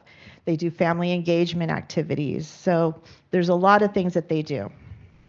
With 3.5 is safe and welcoming schools, and our Department of Student and Community Services has really enhanced or established some systems of support in the improvement of attendance and decreasing chronic absenteeism, which we saw on the dashboard. They've been working with the improvement of student discipline, creating systems that are assisting our site leaders. And they've really put a lot of effort into the support for safety and security. We've had the CSTAG threat assessment training for our admin, counselors, and psychologists this year. We had district-wide emergency preparedness. And we're in the process of revising our district emergency operational plan. So, and they've also provided training by KSL that we had last year, but for new employees this year, made it a priority to offer that. And then they also provide support in PD for improving attendance rates and really focusing on those frontline staff that work with attendance to really give them the support and tools that they need. And finally, goal 4. This one is an additional goal that we have to do because of the funds that we receive. There's specific schools that are considered equity multiplier schools. And this is an allocation to school sites with the prior year non-stability rate greater than 25%, which is basically their mobility, the ins and outs of kids. And also the prior year socioeconomically disadvantaged pupil rate that is greater than 70%. So highlighted here are Richland, 2 areas that they're working on. They have their Richland teachers, they're targeting supports for their multi-language learners. And they're, like I said, they're really focusing on GLAD. So they've really put money into the training of their teachers. And then for their other goal that they're working on or action, support to increase student engagement and reduce chronic absenteeism, they've added a second counselor, which they've been able to add a dual enrollment class that this counselor's been able to lead. And the students, it's exciting because they're able to gain 10 elective credits, but also get 3 units of college credit. So we're real excited about that program going on. So I know that was quick. I didn't want to go to the 61, but those were just some highlights. And if there's anything you want to go over in depth, I'm happy to. So any questions? All right, thank you very much. It's a lot of information, but it's not even close to all of the information. Oh, no, right? it's definitely not. Yeah, we got that light reading in our packet. Okay, why don't we just go around the room? Does anybody have any questions, comments? I'll just call on you randomly. Ms. Page, Trustee Page? Thank you for that and the presentation. So I have a couple questions for each goal. So I don't know if you would rather just start from one and then go down. However you're comfortable, that's fine. I'll follow along. So I was looking at the AP and IB participation with 32.8 of students participating, and then looking at the data from the previous year of how many passed with a 3 or higher. So that's based solely on the 32%, meaning so all the students that are enrolled in AP and IB, only a third took the exam. So is there like a socioeconomic issue there? Like, are students not able to afford the test? Or like what's going on? Yeah, I don't know if Lisa or you want to address that one. Again, it's a collaboration here. Yeah, and we don't, because they all get the fee waiver. I mean, it's really not the money. And then one of the things that we have a high increase of the college courses because we are dual enrollment thanks to Lisa's department. And then that's why some of the students, they choose to go that route. And then so it's not just the participation. And so even though they're enrolled in AP, they're still choosing to take college courses instead of AP? They do both. So we have an A through G success grant, and through that A through G success grant, we're able to pay for exam fees for any student that asks their counselor that due to our hardship that they need help with that. So no student should be excluded from participating in an AP or IB exam because they cannot afford it. And how is that messaged? Is every AP teacher knowledgeable in that and able to share with their classes? Yeah, and our counselors are knowledgeable too. So our AP teachers work with their students and, talk with them about the reasons if they choose not to participate in the AP exams. But we do encourage them all to participate in the AP and the IB exams if they're taking the course. Okay. I'm curious because it shows that there's potential growth, there's a goal for growth, but if there's additional resources in addition to just taking the exam, so maybe they need additional tutoring groups or something like that. Yeah, That's something and what we've also been funding in the spring every year, so we're getting about near that time, we fund AP boot camps. So a lot of our teachers on our high school campuses, they then hold boot camps on Saturdays and after school for students that want that extra support and extra prep before the exam time comes in. And then our teachers, we sent a lot of teachers to AP Summer Institute last year so that we can really keep up on the training of our teachers, and our grants that we get really allow us to do that. So it's a great way. We want our teachers fully trained, so they're fully utilizing the AP classroom resources that are available and that they can inform the students of those resources, and then that they're do the extra tutoring for our students so that they're fully prepared. Okay, thank you. The second question I have on goal 1 is regarding our English learners. So I know that dropped, and looking in the 83-page document, it shows how a lot of the EL goals have been fully implemented. So I think my questions are specifically on what methods are we using now that they're being implemented, and how are we measuring the effectiveness of it, and how does that compare to other districts? So the fully implemented is based on the spending of the funds, and all of the funds are going towards our personnel. So we have TOSAs that we have 2 for elementary, 2 for secondary. They're dispatched working on needs. They could be providing professional development to entire staff. They could be doing coaching, in-class demos with content teachers in secondary. It just sort of depends on the needs of the different sites. So they're coming in based on their data. One of the things that we've been doing is we've picked six elementary sites this year, and they're getting monthly walkthroughs. These were the ones that we saw a drop, and we're trying to really get in there and understand what is going on. So one of they're doing is they go in, they meet with the principal, find out what has been the focus by the principal and the ILT, and then they go in and now they're giving them feedback on what they're seeing, you know, with that sort of more trained eye. They provide them feedback and then set goals for their next month's visit. So they're doing this every single month this year.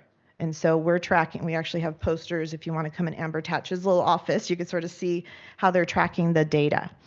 We also are tracking data based on iReady as well, which isn't a great thing for language, but it is something that everyone is utilizing. So at least we can start to see, are our English language learners getting that gap filled or not, because they're still going to be assessed on the state assessment, which is going to be similar to an iReady. So we are using those pieces. The teachers have their curriculum embedded assessments that they're utilizing. The schools are pulling that assessments and they're using that to sort of decide what are some next steps for the PD. So they're sort of driving that. Right now we're going into LPAC season, so right now everyone is focused on that piece. So does that help a little bit sort of see what's going on? A bit. Yeah. I know there's a lot, it's multi-layered for sure. It's very layered. And so with the PD and the walkthroughs, does that happen with students in the classroom or? Yes. Okay. Yeah, they're watching what the teacher is doing, but also what the students are doing. So. Because I also noticed that there was a drop in PD participation. Mm-hmm. Is that overall with?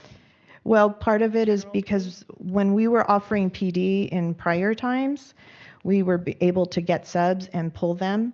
And so subs have just been sort of a challenge we're sort of working with. So we've been trying to get creative and offer times to have PD on their off-track time, provide them extra earnings to participate. But still people, our teachers are working so hard, they don't want to give up their time off. So that is our challenge. So we're trying to find ways to push in and do some PD. But also the challenge when we don't have subs, our TOSAs are pulled to sub. So that has really impacted some of our delivery because they have plans and then they're pulled. But we've tried to have a system where it's just one day a week that each department is sort of responsible for. So they know that, okay, Monday I'm going to try to be loose with my plans because I might get pulled. So we've just had to sort of navigate some challenges. The question similar with our resource teachers. So I know that was a big change this year where every elementary site, I believe, has a resource teacher. Yes. Who could also double up as like an admin designee, or that depends on the site? It depends on that teacher has the admin credential, So we try to focus on those that have the admin credential. So in your presentation, you shared how they analyze data. What are they pulling to? Their curriculum embedded and iReady. Okay. Yeah. And then at the bottom of that slide with student achievement, it's referenced that there's a student achievement committee, and so I'm just curious on who serves on that committee. These are teacher representatives from every site, and they work with Jana Sines and her TOSA every month. And they're usually looking ahead to what's coming, in assessments, and also learning about strategies and getting, the newest and greatest out there to the schools. Thank you. Last question. With Care Solace, can you share a little bit more about what that is and why it's specific to 338 students in our district? Well, that's not in my department. I don't know if you can explain Care Solace more than I can. Yes, we do have members of our Student and Community Services team back here, so we'll ask them to step up and talk a little bit more about Care Solace. I think they're hiding.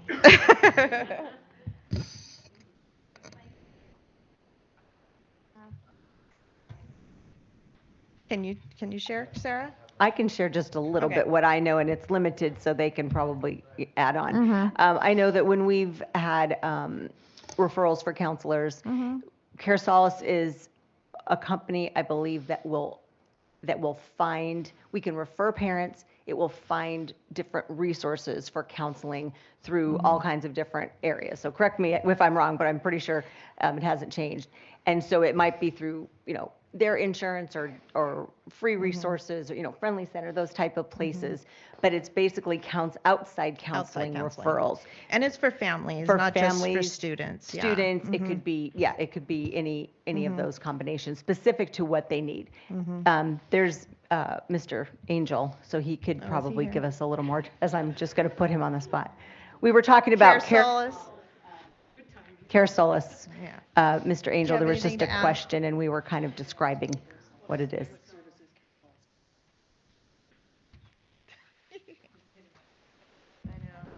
Good evening. So the question is about Care Solace. What services we provide for Care Solace? So we provide all types of services through Care Solace. As Elena mentioned, we have over 300 referrals for our students. It is a Tier 3 support for our students. So one of the things that we do truly emphasize is that Tier 1 and Tier 2 support at the school site. So our team at SES, we work closely with our school sites, with our admin, our counselors, our psychs, to make sure that we provide that Tier 1, Tier 2 support before we refer them to Tier 3 support through Care Solace. We do have a counselor on special assignment, Mr. Reese from our department, who is kind of the person who is working directly with our counselors and psychs at the school site to make sure that before we make those referrals, that we've had exhausted Tier 1 and Tier 2. But the question is, what type of supports? So we offer different types of supports through Care Solace. Counseling service for our kids, kids who might have suicidal ideations. We provide that kind of support. Especially for our McKinney Mental Foster Youth kids, we provide that kind of support as well. Transition, we have a lot of kids that come from alternative ed who need assistance with a transition from that alternative ed to our schools. Students who may have challenges with substance abuse. There's also that type of support that's also offered for our kids. So truly, any type of support that a kid needs, Care Solace will be the one that can reach out and provide that support directly for the student or the families. I was just going to say, sorry I put you on the spot. Oh. It's not staying on, but thank you. You did a great job. Thank you. It's a team effort. I told you the LCAP is multi-department, so. It is. Anything else? Thank you so much for all your answers. Okay. Okay. Anyone else? Okay, Trustee Pelley. Just a couple quick ones. So a lot of my questions were answered by when Trustee Page asked her questions. The TOSAs, that's so great that we have them for, I was specifically looking at the EL, also the EL goals. Are we fully staffed? Do we have all the TOSAs? Are there any openings that are, okay. And I would love to have more openings, but we just don't have the funds for that. That's fair. And they're Title III funded, so, a little worry in my head. Yeah, So. we don't know what the future of that is. And then also the resource teachers, do we have them in place at every site? Okay, Yes. so those are all filled. They are filled and That's they're great. working wonderfully. That's so excited. So great. I'm so glad to hear about that. So I see all this professional development and support for the teachers and in the classrooms. Is there anything, of course I'm going to ask about what do the principals, are they getting the same professional development options, or are they going along when the teachers go? When it's a professional development happening at their site, they're part of it. Right. They're expected to be there.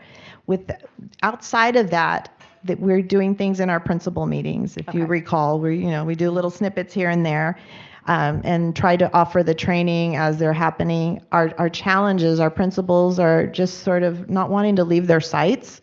They want to be there all the time, so trying to extract them so they can learn, we've got a little push-pull.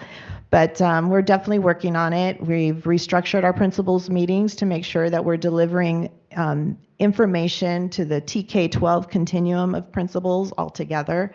So we're really excited about that. So that's great. And then I'm just looking forward to to hearing what happens with the data with the 6 schools that you're doing those walkthroughs. I know we've had those in the past and they're really valuable. And that's something the principals learn from, and they're at their site. They get to be a part of that kind of coaching. Yes, definitely. The learning walks have been a great PD for our principals because they're actually going with one of our experts from the district, and we go through the classrooms and they bring 2 teachers with them from their side, and they're talking about what they're seeing and why should it be like this and what could we do different. So we have that kind of PD happening in sort of an authentic way, organic. So those types of PDs are definitely available, but again, it's pulling them from their sites, and it's a push-pull. Thank you. And then just the last thing, I know this is a lot of work and so much goes into it. I actually read most of it because I like to read this stuff, but it really, just to everybody that's a part of this, and it really is the whole district that is involved in the making of this plan. And it is, yeah. It feels like you just did it and now we're already in the halfway point and we're going to be redoing it soon. Yes. I just wanted to clarify, are the sites still aligning their school plans when they do their school plans with the LCAP goals? Yeah, the school plans have the first 3 goals. So it's looking at the achievement, the engagement, and the conditions and climate. And so all of their actions that they put in their school plan align with those 3. And then we're moving forward for this next year, pulling everything, because Sulema's making me, pull all the funding into the LCAP so that everything is represented in there. So it will be a little thicker, so I'm sorry, but that's just what it's going to be. Thank you. Thank you for all your hard work, and I just think it's great that everything is aligning in district-wide, and I know we're going to be working on kind of aligning our goals so everything's kind of in one big maybe a big document. It's going to be our strategic plan, that's so to going to speak. be great. Yeah, I think that's going to be great. So thank you for all your work. Thank you. Thank you, Trustee Pelley. Trustee Glass? And I want to echo everyone. It's a great and thorough mid-year report. We appreciate that. Regarding the equity multiplier, right? What's going well there, and how can we actually support them even more?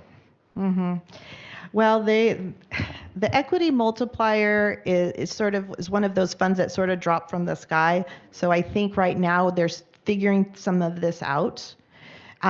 We have 2 schools. The other one is Community Day School, which has such a small population. It's really hard to create an action for like 4 kids. So we're really focusing on Richland. So with Richland, looking at how this counselor was added, we're wanting to see this attempt at, let's do this class. It's elective units. It's units for college. We're going to see how that plays out. So I think jury's still out till the end of the year to see how the impact of this extra money is going to, make an impact. So. Thank you. And then 1.5 more questions. 1.5. Okay. I'm saying. So when it comes to academic performance in general, I'm curious about what's actually happening that's successful in some of the schools that can be replicated at other schools. We talked a little bit about our EL students, and in particular, this is the walkthroughs. Yes. And it's concerning, and I know it's in most cases unavoidable, but it's concerning if you have a TOSA that's needs to go somewhere else that you can't do the walkthroughs with fidelity, right? So I'm just curious about what's going well in certain places, how can we replicate it, and then, I don't know, what can we do about maybe transitioning someone else or some other bodies so that those walkthroughs can remain intact? Well, I think, with the sub situation, which does impact that, I think, we're getting there. We're just not there yet. It's a problem across the state. So we're going to keep doing our learning walks and keep doing them because we know that going in and teachers seeing teachers and principals talking with principals, we are learning. We're seeing that when we focus on small group instruction, where we're tailoring more personalization of the instruction, that's paying off. We're seeing when they have deliberate use of our digital platforms and small group instruction, we're seeing that pay off. We're not seeing all whole group instruction without any small group. That's not been paying off. So we want to make sure that we are personalizing because our kids are coming with a lot of distinct needs. We're dealing with, honestly, in the past, since 10 years, the behavioral challenges we're trying to manage in the classrooms and trying to give our teachers more tools. It's just not, we need to give them more training, but it's having that time to do the training and, really putting that emphasis. But there's so many things we need to tackle, so we've been focusing on safety. But honestly, I know many of my team would say, behavioral strategies are definitely something our teachers need, and we would love to be able to have, like Sue said we couldn't do, but BSAs, behavior support assistants in all the schools to help train and have that person authentically there in the situation so teachers can observe how do we de-escalate a child who's, having a hard day, so there's definite needs, but those are the things we're wrestling with now in our classrooms. And thank you for that. And I know that just as a final statement, that so much of our teachers are dealing with students that are still suffering from the after effects of COVID. Yes. And there's no training for that per se, right? So you have students that have just been, for the youngest ones, I guess they would be in 4th, 5th grade, that were still in school when COVID hit. And they're adjusting and frankly, immature, probably more, if I can say that properly, more immature than they normally would be, and having to adjust to a classroom environment. Hybridity didn't help. And so those are things that are concerning as well. And I don't know if professional development helps with that. I think more of a different type of strategy, which could be a research-based one. Yes, yes. Thank you. Yes. Thank you, Trustee Glass. Trustee Bain? First, thank you so much for this. It's really helpful to see all of this. I would just reiterate that in my site tours, many of the principals have shared how much they appreciate all of these resources. They've mentioned the resource teachers, the instructional specialists, and the learning logs. All of that has been shared with me. And one thing I'm wondering, just because I don't know, how the principals can learn from one another, because there's also been several instances where they've said, if you think of each school as a laboratory, I've observed, what I saw over here, and then we implemented it here, and that's been really great. Like, what is their process? Is there a formal process for the ways that they can share programs? Yeah, we have different configurations. So like I said, we have our TK-12 meetings. We do breakouts. So what we've been doing is elementary focused and secondary focused. And especially leading the elementary group, they need time to talk with each other. So we've been working on a book study that's really been focusing on culture and climate. And just giving them that time to sort of wrestle with, well, how do you become the merchant of hope for all your kids? So that's like the topic for tomorrow. And so having them discuss and share the strategies with each other, I've been having them, documented on different kinds of Google forms and whatever, so that they can share with each other, Then we also have principal PLCs, where we really take some relevant data and they work together dissecting it and making plans. Dr. Lynn has them all, focusing on certain students that need that extra bump that we think we can move. So they'll be talking about what strategies worked for you. I think I might try that with my team, So they have these kind of configurations to really discuss. In secondary, they also have PLCs during their principals meetings as well. And they get to sort of self-select what's the burning issue that they can sit and talk about and share ideas. So we're trying to give them these kind of forums just to talk. Yeah, I know sometimes it's as big as a program, but also as small as, we did this flyer. There's no need to create the wheel. And so let me share this flyer with you. So, perfect, yes. Trustee Yamasaki? Thank you. I have a question regarding school climate and particularly at the high school and middle schools and how it relates to athletics. Some of the questions that I always receive is what kind of professional development or supports do you give to teachers or coaches on athletes and their mental health? I think it's really critical that our coaches are especially trained in that area. And so I want to know, what are we doing in that? I would ask if Dr. Miller was in here. Is he in here? because he would be able to approach that, or no? Okay. Yeah, so could we provide that to you in a Friday message? Because I'm sure they can share the systems that they Okay. have in place. I'm sorry. No, I that's can't okay. address. That's okay. Thank you. Okay. Anyone else? Fantastic questions, everybody. Yes. Thank you so much. That was a great discussion about the most important thing we do, Yes, right? it is. So thank you. Okay, thank you. Thank you so much. All right. We will move on to consent items. Yes. Consent items 9A. Consent items are acted upon by one motion. Any such item can be considered separately or at a board member's request. Does anybody want to pull an item? All right. Do I have a motion? Do I have a motion? I'll move it. Okay. Trustee Pelley? Second. What? Oh. Oh. Well, we're in the middle of something, so do I have a second? All right. Hold on, just one second. Trustee Thomas, second. All those in favor? Aye. Aye. Any opposed?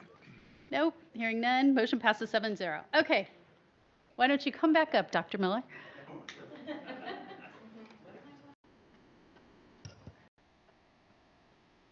Thank you. How are you? Sorry about that. Part of my role is security and things like that. So It was great. No. So our coaches are prepared. They do our standard training in the beginning of the year. We do some of those training sponsored by Keenan.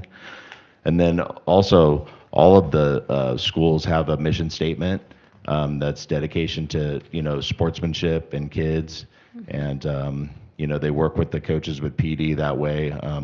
All the athletic directors get together and get all their coaches and, talk about just, always doing the best for kids and giving kids second chances and, working with the other coaches and their teachers and assistant principals. It's a form of intervention that way. So they work holistically as a group through the school and then, of course, with families. Okay.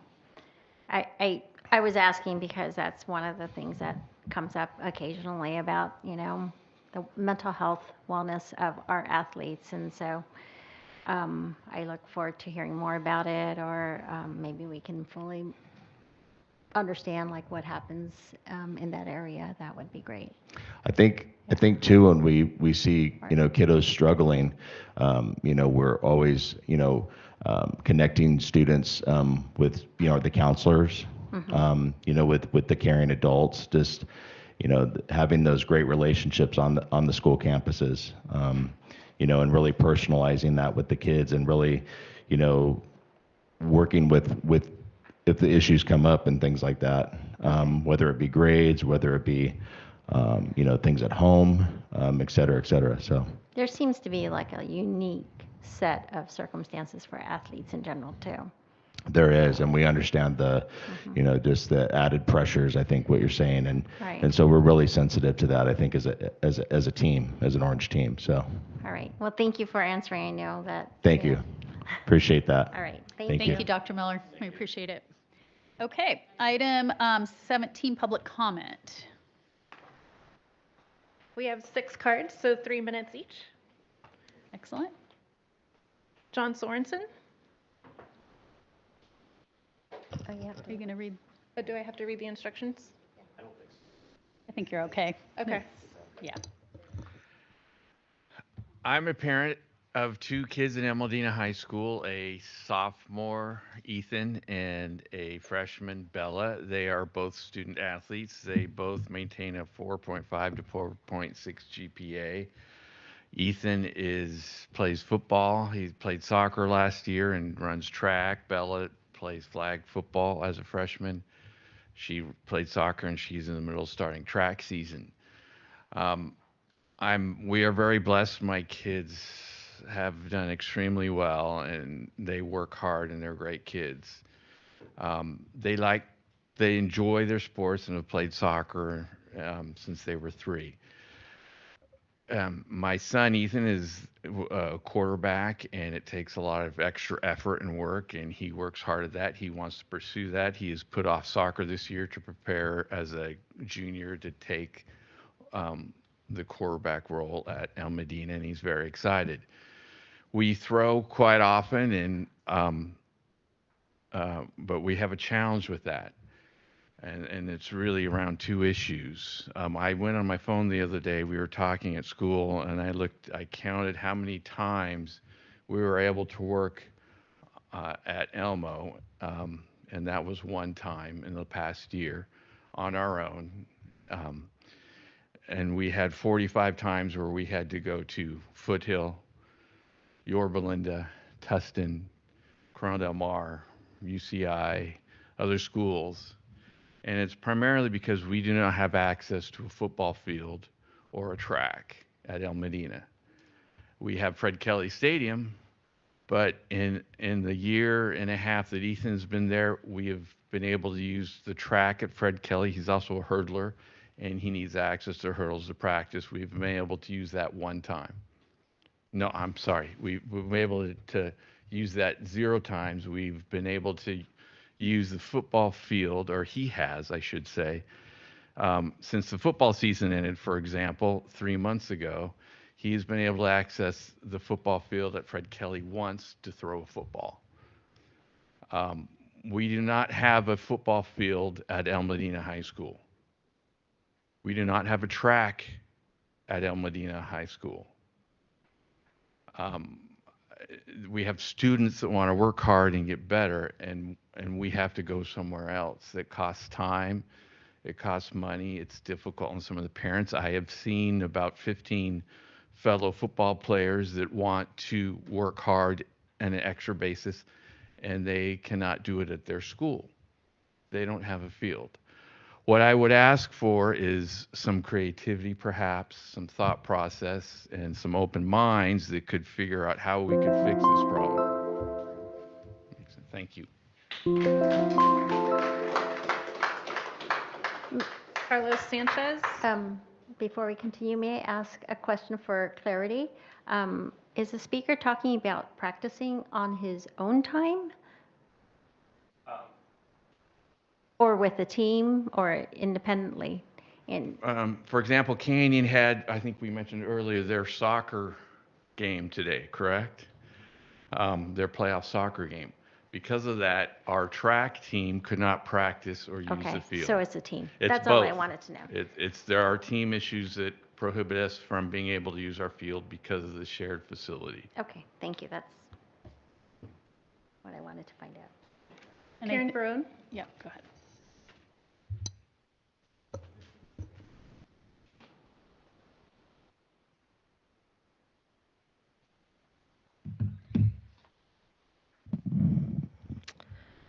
Good evening, board members, Superintendent Christensen, and Cabinet. I think you all know who I am. Karen Brown, parent of an OUSD graduate and current freshman at Orange High School and president of OUEA. As union president, I'd like to take a moment to share some of the wonderful things happening within OUEA.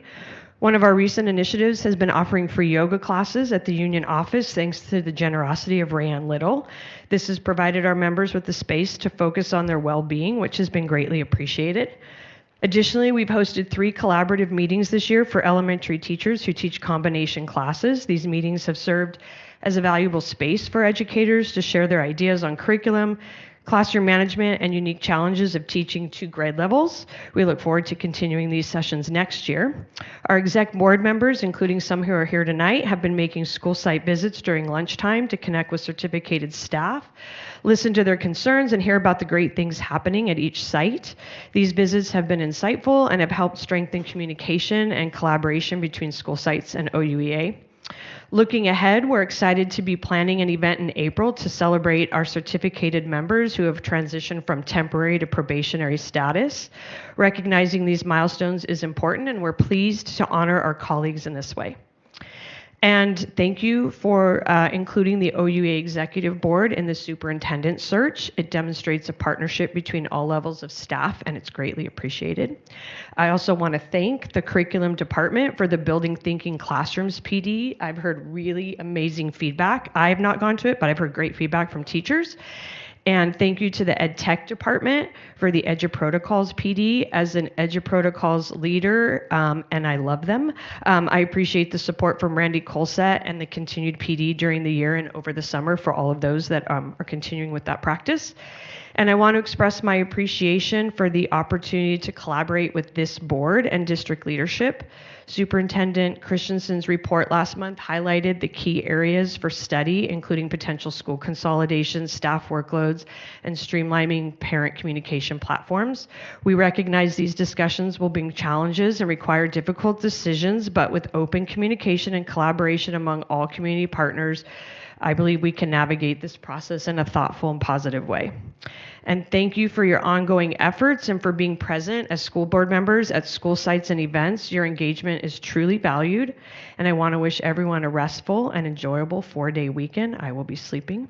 And I hope you have an enlightening and inspiring Black History Month. Thank you.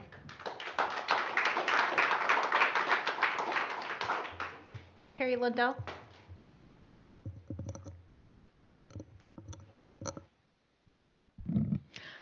Good evening, Board President Erickson, Board Trustees, Superintendent Christensen.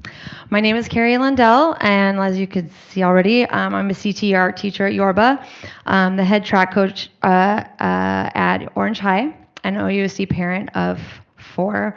My oldest was a member of the OHS swim team from 2016 to 2020. Orange High School is my neighborhood high school, and all of my kids have gone there or will go there. I'm here tonight speaking as a parent from Orange High, and I'm asking the board to make plans to get Orange High aquatics athletes what they deserve as you decide what the Villa Park aquatics athletes deserve. And I only use that phrase because that's the phrase I've heard used over and over again by Villa Park parents as they work to persuade the board. I just want to make sure that we all agree here that our student athletes don't need to be Olympians, state champions, or even league champions to deserve a functioning, beautiful, state-of-the-art aquatic center if the money is available and the community has the need. As you already know, Orange High's pool is not in great shape. It is also 6 inches too shallow for CIF regulation games, which means we are unable to host CIF games when our teams make it to CIF. And at only 6 feet deep, it is even more shallow than both Canyon and Villa Park's pools, which are also too shallow to host CIF meets. And it also means that it cannot be fixed by just changing the gutters like Canyons and Villa Parks, because we've already done that. If you wait too long to give Orange High School athletes what they deserve, and the pool goes into such disrepair that it can no longer be fixed, and our program is forced to move to another pool, it will destroy our program. I'm not being dramatic. This is a fact. Our students do not have the same access to transportation as students at other schools in this district. It is not an inconvenience. It's impossible. Which on a side note is why until this district provides busing, open enrollment will continue to be a way to keep OUSD schools segregated by race and socioeconomic status. As you move towards a decision on Villa Park pool, please consider making a decision to update the Orange High School pool at the same time.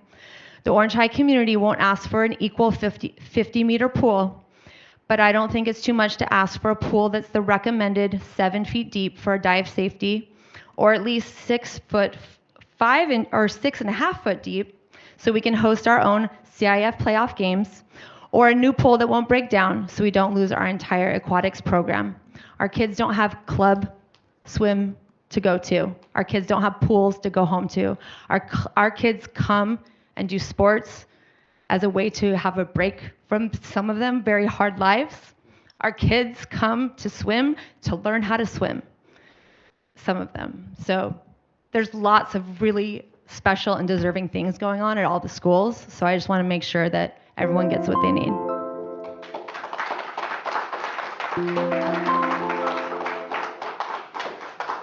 Michelle Weisenberg. Linda Mannion.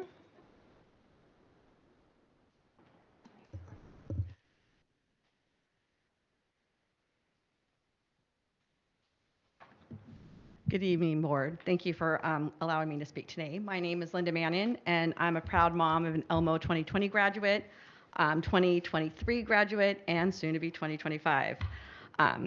Pending he doesn't really screw up, and I think he'll be fine. Don't tell him I said that. I've been involved in the El Medina football program for 9 years, golf for 3 years, and lacrosse 1 year. And love the sports, love the community. I'm also a Villa Park High School alumni too. So I am a product of Orange Unified. I really believe in Orange Unified, and that's why I'm here and I work in Orange Unified. First, I want to just thank you for your commitment and time and support for student athletes. It's obviously pretty relevant here that we have some critical needs and access to our facilities.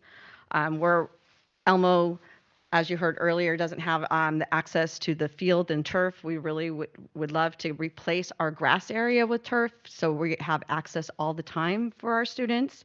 It's a safety concern. The grass we have now is covered in squirrels and gophers, and it's really hazardous to even train on. When your kids are running and with equipment on it, it's just not safe. So we have this problem that we have to overcome.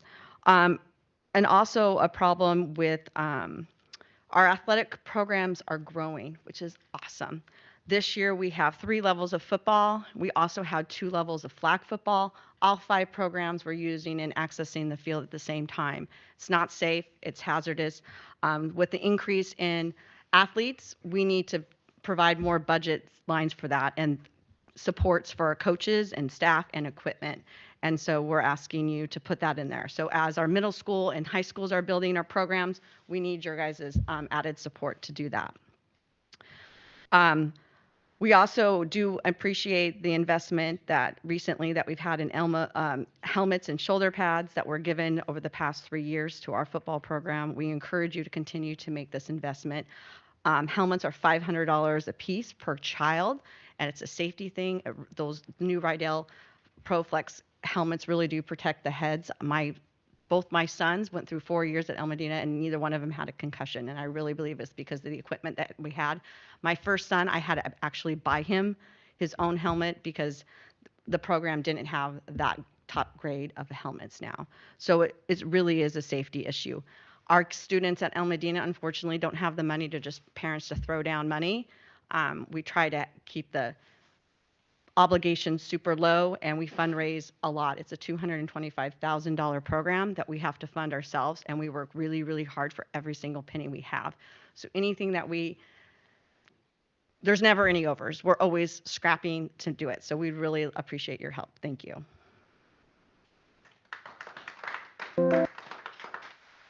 That concludes public comment. All right, now we'll move on to other business. Board and staff recognition and comments. Does anybody want to volunteer to go first? Okay, Trustee Thomas. Thank you. So I had the opportunity to visit El Medina High School's showcase, and it was fabulous. Same with Villa Park High School, and I'm looking forward to Canyons next week. And that's all I have.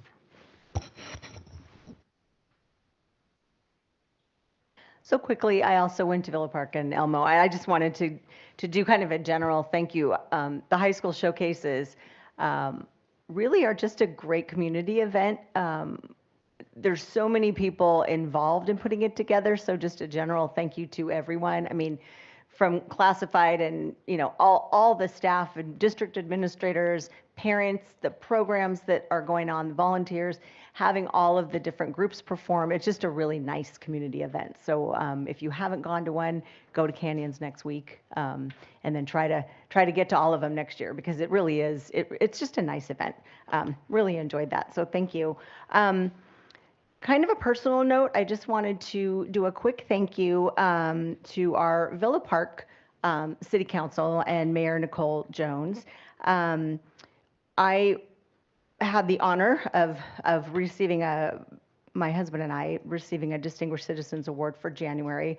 I'm not saying this to brag. I really just wanted to give them a public thank you, because they're trying to really make an effort to reach out and get into the community. They have several new board members, and they've expressed an interest in really getting to know our district more and getting involved, and I think that was a nice way for them to reach out.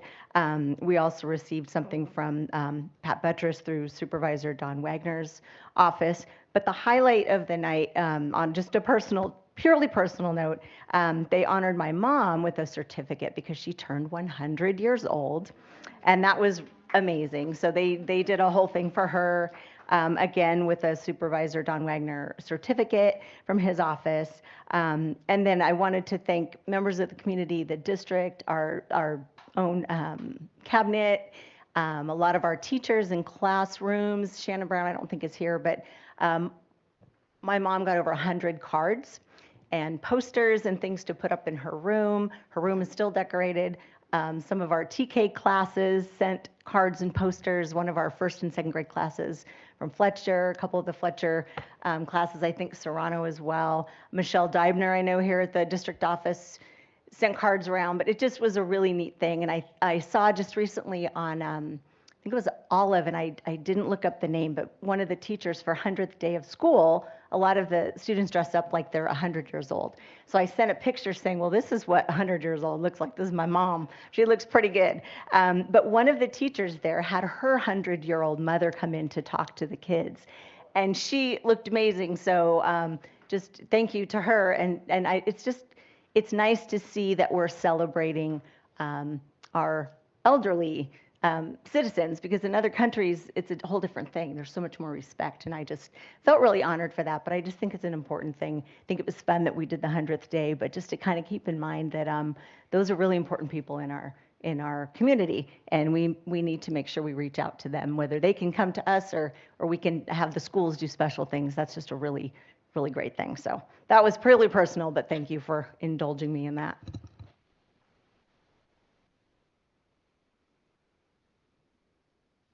All right, good evening, everyone. In addition to the showcases, we've had some celebratory things happening in our district, including Fletcher Mandarin Language and Gate Academy welcomed educators from 3 different Keelung elementary schools from Taiwan. So it's like right outside of Taipei.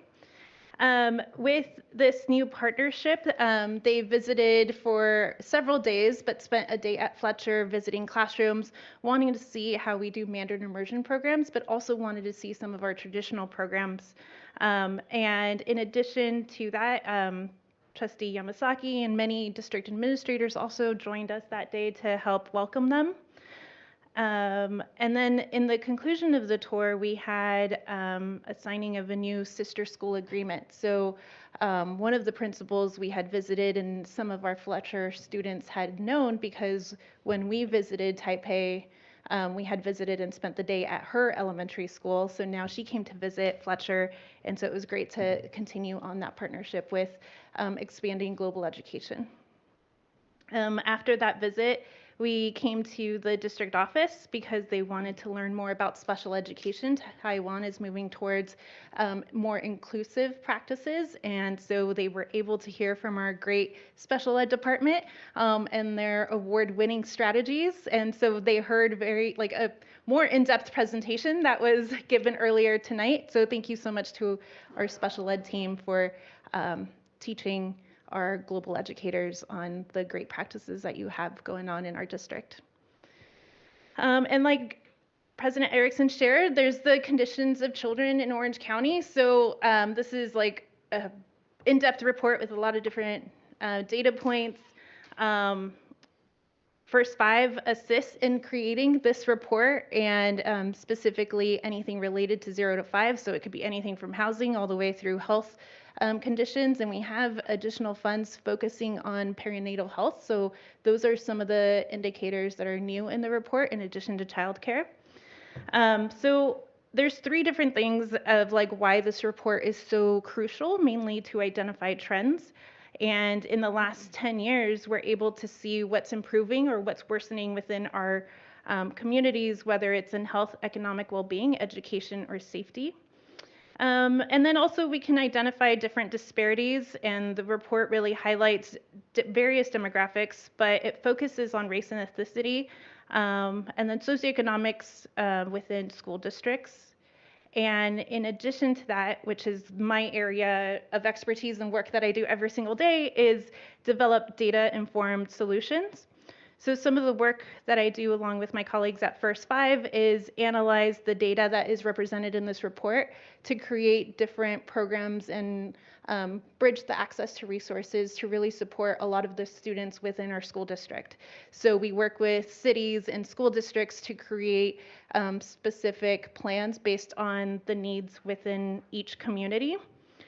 And so with that, one of the things that's highlighted in the report is that there's only 58.7% of children under 5 that are read to daily. And when we know the research, it shows that if a child's read to daily, they're more likely to thrive academically as they grow up in TK through 12th grade and later on in college.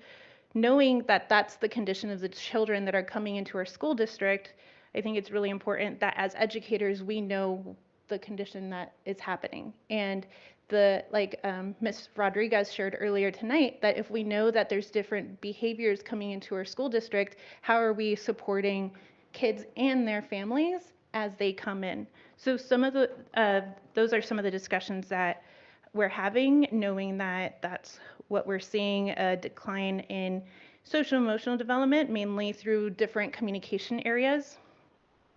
The report really highlights the race and ethnicity and socioeconomic decline in specific neighborhoods. And so related specifically to Orange Unified, we can relate that to the differences between the east side and west side of the 55 freeway, mainly naming some of our Title I sites that continue to need additional supports. So it just really highlights why our community schools are so important, because they're really focusing on the needs within each community, expanding not just in the classroom, but also in the home and just the community overall. So it's a quick synopsis of what this book can tell you. And so if you do want to dive deep in data, it's available online. Okay, thank you. And thank you for mentioning the visit to Fletcher, because that was wonderful. I was able to visit several school sites in the last couple of weeks, and a couple with Trustee Vane. Thank you to the principals and staff at Lamson, West Orange, and Palmyra. We visited classrooms and toured the facilities. We had the opportunity to speak with some students at a couple of the sites, and students told us that they love their teacher, they love reading, they love recess and the playground. We did get several requests for more playground balls, and so I'm happy to report that the principal said they'll work on it. I'm also happy to report that no one complained about the food, so that's good. What's that? No one complained about it. I also attended 3 high school showcases, and as mentioned, I'm looking forward to going to Canyons. I share the sentiments of my colleagues who talked about it, so it's great. One thing I do enjoy seeing is the feeder schools and how important it is for elementary school students to step foot on a high school campus, because when I was a kid, I never went to the high school campus until I was in high school. So that's a big deal because it creates a sense of belonging. And as mentioned by our student board member, Alex Tran, it was exciting to see our Villa Park High School Vietnamese students perform at the City Hall. They did the lion dance, and they were the highlight of the event, I believe. I also went to La Vita for their Lunar New Year celebration, and they had a lion dance there too. So I'm so pleased to see our school celebrating the cultures of our students, which helps build understanding and support. And I look forward to attending Fletcher's Lunar New Year celebration, which is coming up. So thank you very much. And Happy New Year. It's the year of the snake.